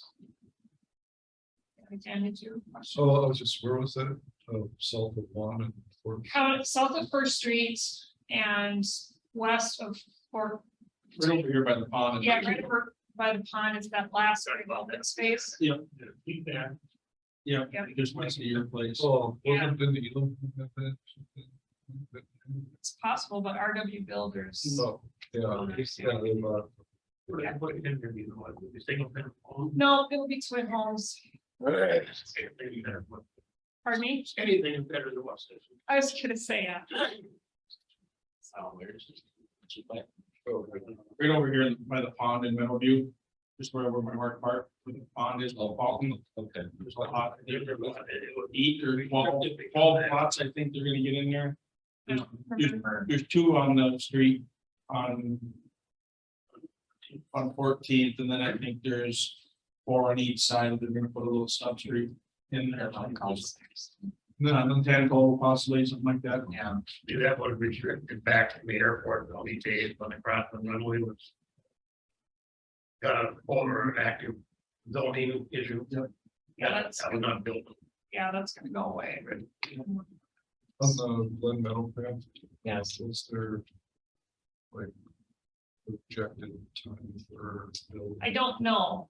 I think part of it depends on their applications to the state, so we won't officially close on the property until they've gotten most of their ducks in a row, so they just had a purchase agreement, so.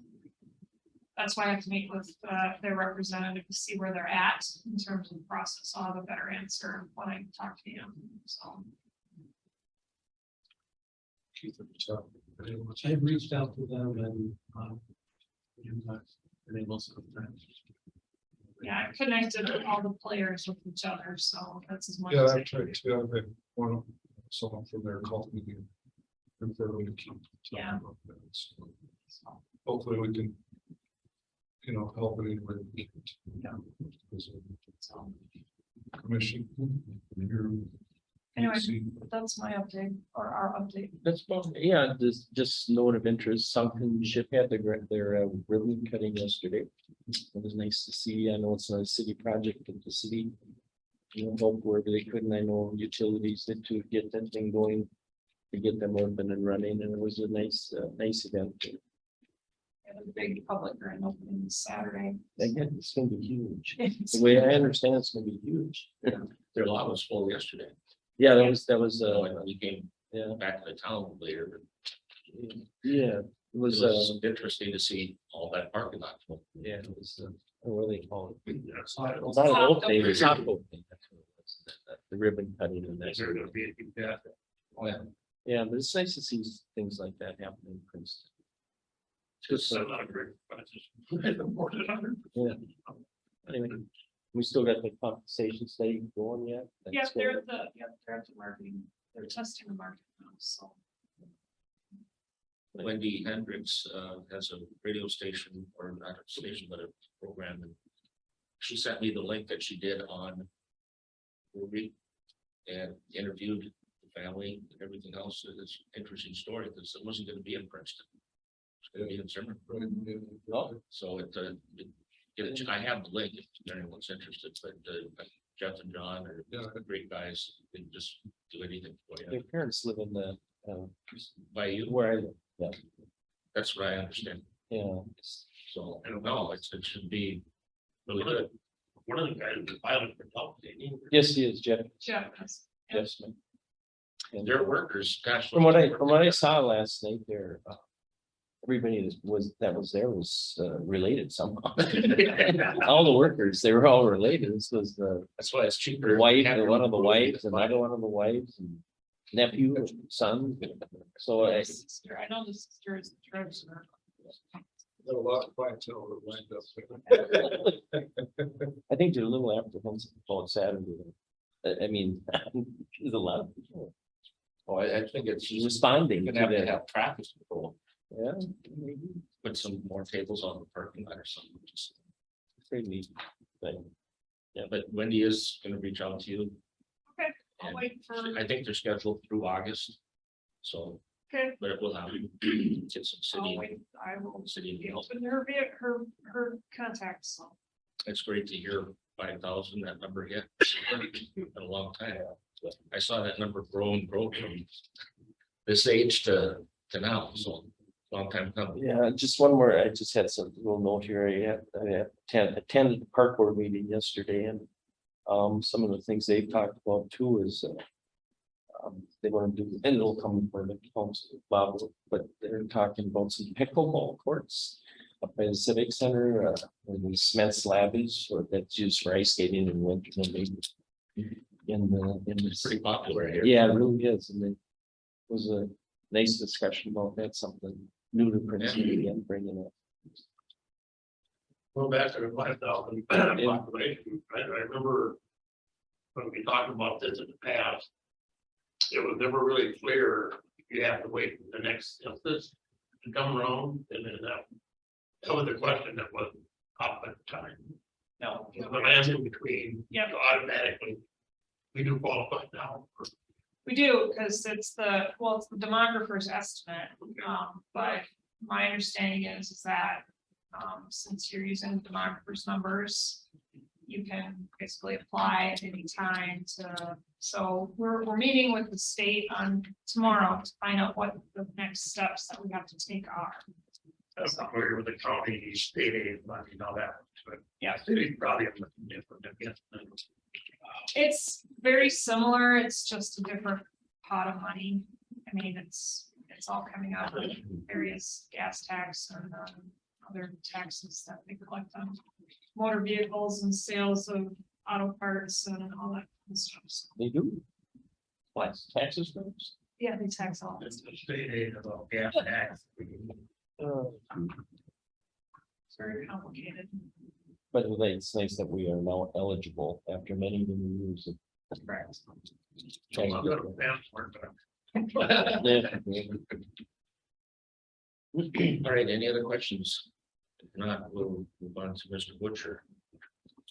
Yeah, on the administrative side, our bill message this week is peak, as you saw with the simple presentation, trying to keep that peak flowed as low as we can is beneficial. We've updated our disconnect letters and we're working on ways of sending that and communicating more and more with our customers via email and additionally. We're looking to digitize some of our monthly accounting tasks, save time and increase accuracy, and then providing more trainings for all staff on office tools such as Word, Excel, to assist in internal reporting, communication, and collaboration. The regulatory side, our Minnesota Department of Commerce annual report was submitted on June 30th. That was our last annual report.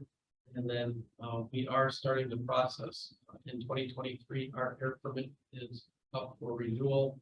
I started conversations with Travis Zip from DGR, who did their permit last time.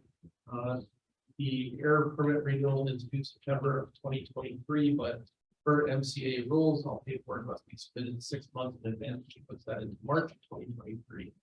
And then even once it gets filed, if current PTA timelines can order on 2 to 3 years, so we'll be looking at a long process. The air permit will be for all 5 units.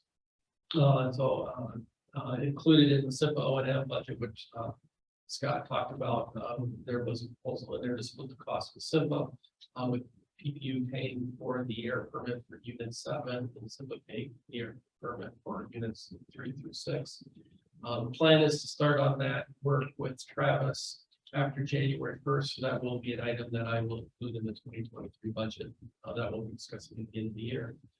Customer outreach, we did a lot of promoting well sealing in the month of July as part of our wellhead protection plan education efforts. We did publish a case study comparing Excel rates to Princeton public utility rates. Our security cameras are functioning.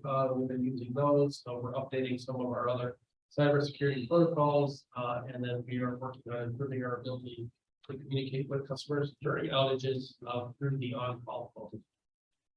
For MMUA, the Audit and Finance Committee, of which I'm a member, met on July 7th. We'll meet again on August 4th as we work with MMUA to look at their finances, and that ultimately impacts what our membership dues are and everything else. For wellhead protection plan, we did receive notification that we were awarded a grant from the Minnesota Department of Health, the amount of $2,200. That's going to help pay for our PCSI, potential contaminant source inventory, which we are doing as part of our wellhead protection plan part 2 efforts. So that'll help defray some of those costs. We did update our water webpage to include more information on the wellhead protection plan. Again, it's with our education in that area. And then I am having conversations with the Lax Soil and Water Conservation District. They're looking at doing some potential future education efforts related to things like nitrate testing of wells. Again, it's with the water quality education efforts for our community, both in Princeton as well as those areas that are within our WISBA, and so therefore we have an interest in helping people understand the importance of groundwater. That's what I have for some general. Okay. We talk about wells. Do we have any idea how many wells still exist in the city? Category cities. It's a whole lot that we did used to have an inventory, and I know some of them have been getting sealed. I don't have a number on them. There still are a few. Some that are abandoned that just need to be sealed, some that are still being used, whether it's and if God correct me if I'm stating this wrong, but some sand points for irrigations and things like that. But we try to keep an eye on that, and if we ever get anybody interested in doing that, we do whatever we can to share information. Get those things. Any other questions for Keith? Okay, we'll move on to new business.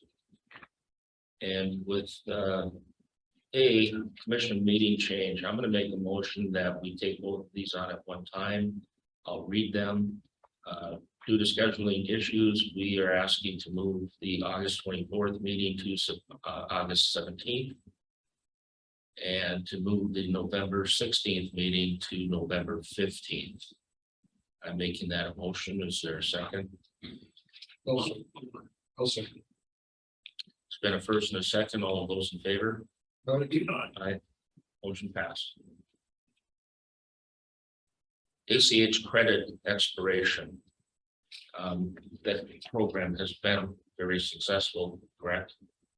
Kathy, you see that as a successful program?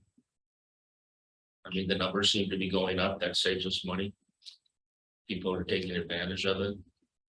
Someone. I mean, the steps are going up, so it's, to me, it looks positive. Pretty hard to get a handle on. Is that just not driving it, or is it just more?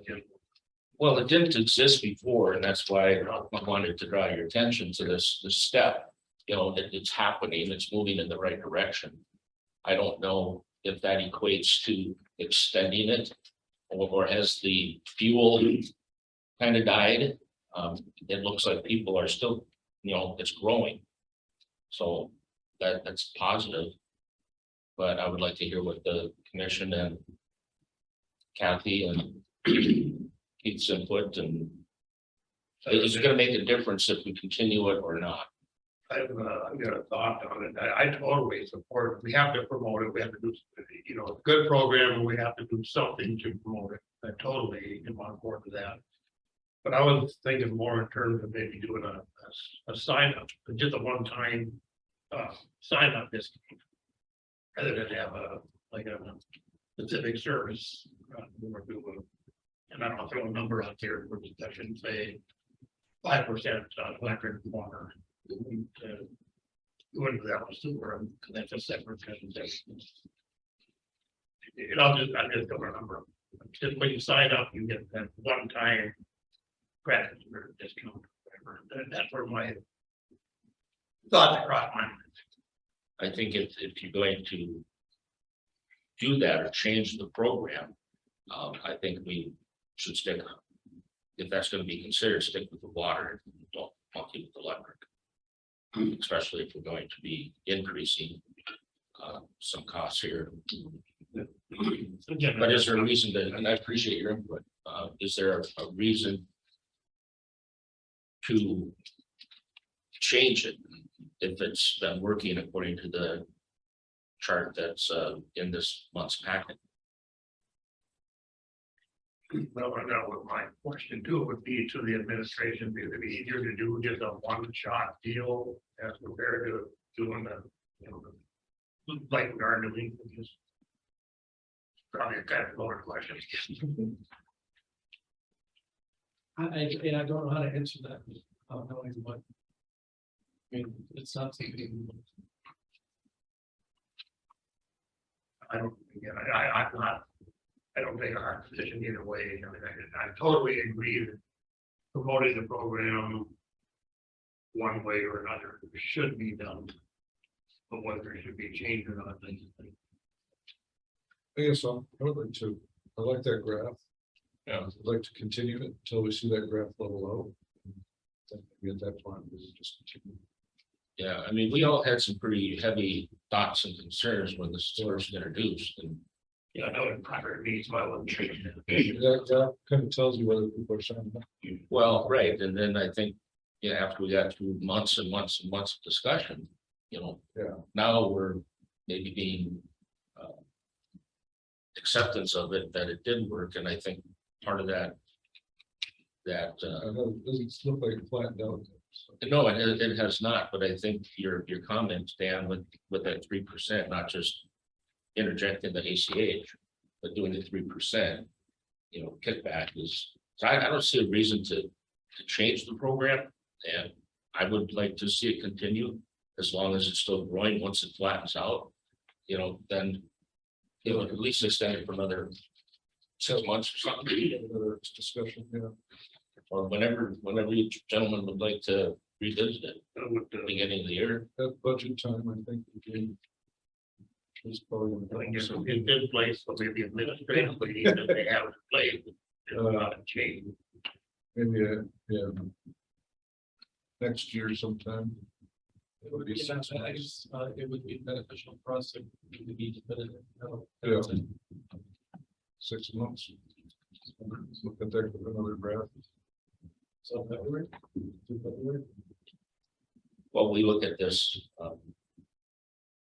you look at it every month, so, yeah, I think it's 6 months from now, or Yeah. February's fine. We just have to do I it. don't know, we'll need a motion on that. Make a motion. We continue this for. Take another look at it in 6 months. So through February. Yeah. Okay, we have a first, second. All those in favor say aye. Aye. Pass. Thank you.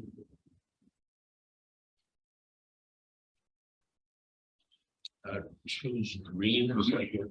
Next, Yes, sir. it's memo 2116. you like me to take that? I would like to be briefed on it a little more. Sure, so this is a continuation of a discussion we had at a previous commission meeting about offering the ability for our customers to purchase RECs or renewable energy credits. SIPA has a program in place, and it's a service that we can provide to our customers that would allow them to offset their personal carbon emissions from the electricity that they consume to support renewable energy projects. Is the current RECs that SIPA has come from the Stone Range Wind Project in Pipestone, Minnesota, at a current price of $3 per megawatt hour, which is 3/10 per kilowatt hour. Each REC is independently tracked and verified, so it is logged. It's happening. Currently, 20% of the electricity provided to customers come from renewable resources like wind and solar. The purchase of RECs therefore allows customers to meet even higher levels of carbon-free resources. And the design would be that allow customers to decide how many RECs they want to purchase. Design really just copy the program that a ton of public utilities currently offer through SIPA for the purchase of RECs, which would allow customers to elect what purchase amount they would like during the year. The customers are billed for those once, so this is a one-time transaction. PPU will track how many RECs are sold throughout the year. By March 1st, the following year, PPU will notify SIPA of the number of RECs to be retired. SIPA will bill PPU at the current price of $3 per REC, price to be reviewed annually on a separate invoice. Once SIPA receives payment, they will retire the RECs by May 1st. The RECs will be retired in Crystal Public Utilities name on behalf of our customers, and we will do our own record keeping of the participating customers and retired RECs. SIPA is not charging any administrative fees for this program. So that's the basic program design. I guess I was looking for some feedback. Does that seem reasonable? Are there any questions or concerns about that? Is it something that the commission wants to move forward with? That's where we're at. It is a purely voluntary program. I don't see any reason not to do it. Other than maybe staff time, I mean, but even that, I don't think it's- Yeah, that's why I was proposing to do it as a separate one-time transaction. So it's not a monthly. Correct, yeah. When you're looking at on average, probably $20 to $40 for a customer, for potential customer, it would be 100%. I mean, if you split that out between 12 months. I mean, it's just not that much money. So that's why I think the one-time payment will get people there and gives people the ability to do 100%, claim 100% reductions without having to put in a sewer. Spend $100,000. Gives them another option. And if the commission is fine with it, we have to do some internal work, obviously, but I can see us letting off of this. That would be the. It'll be a voluntary commitment by any individual. Well, I'll make a motion that we approve what are you gonna call this? Well, Right? yeah, SIPA, they put a couple of example flyers, but it could be, they're calling it Choose Green. Okay. We could call it. Well, let's call it that, what it is. I mean, Okay. We'll make a motion that we approve the Choose Green Renewable Energy Program. Second, I get one of the big another point here. I don't mean to throw cold water on it. I'm for it, long as voluntary and everything, but Connie did. I don't know if you guys remember. Connie tried to sell solar panels. I was at that meeting. And I don't know, you'll remember that. Thank you. Kind of, it didn't go in. That was a significant investment. That was a completely different program.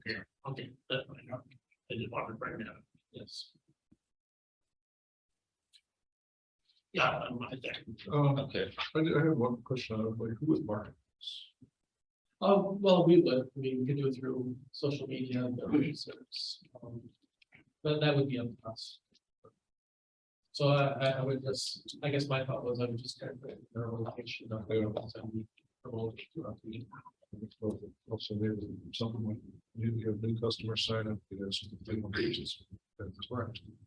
I think this is the kind of program that once we have, that'll travel fast, and that circle of people that want to participate. So, we're gonna make certain ones that are believe in it, some might know more philosophically.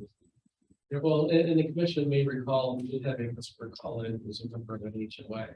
Who was unable to support.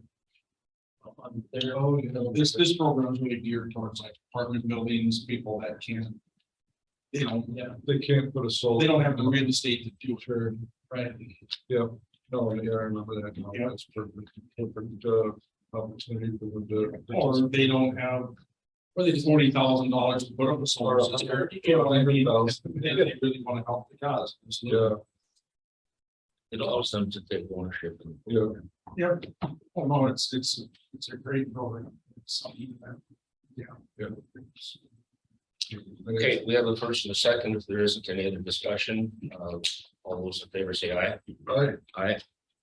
Motion passes. Before we go into the closed session, I just have a question.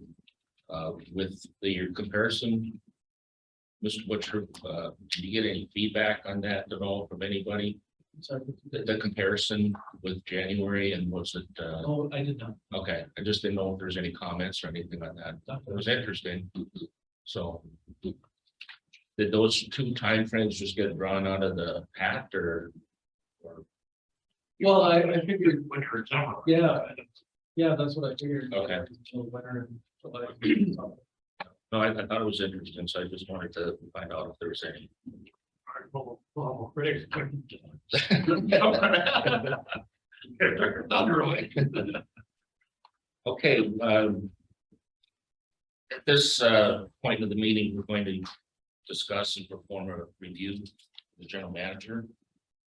So this portion of the properly noticed regular meeting of the Princeton Public Utility Commission will be closed pursuant to the Minnesota statute section 13D.05 subdivision 2A3 under the employee's performance review exception to the Minnesota open meeting law.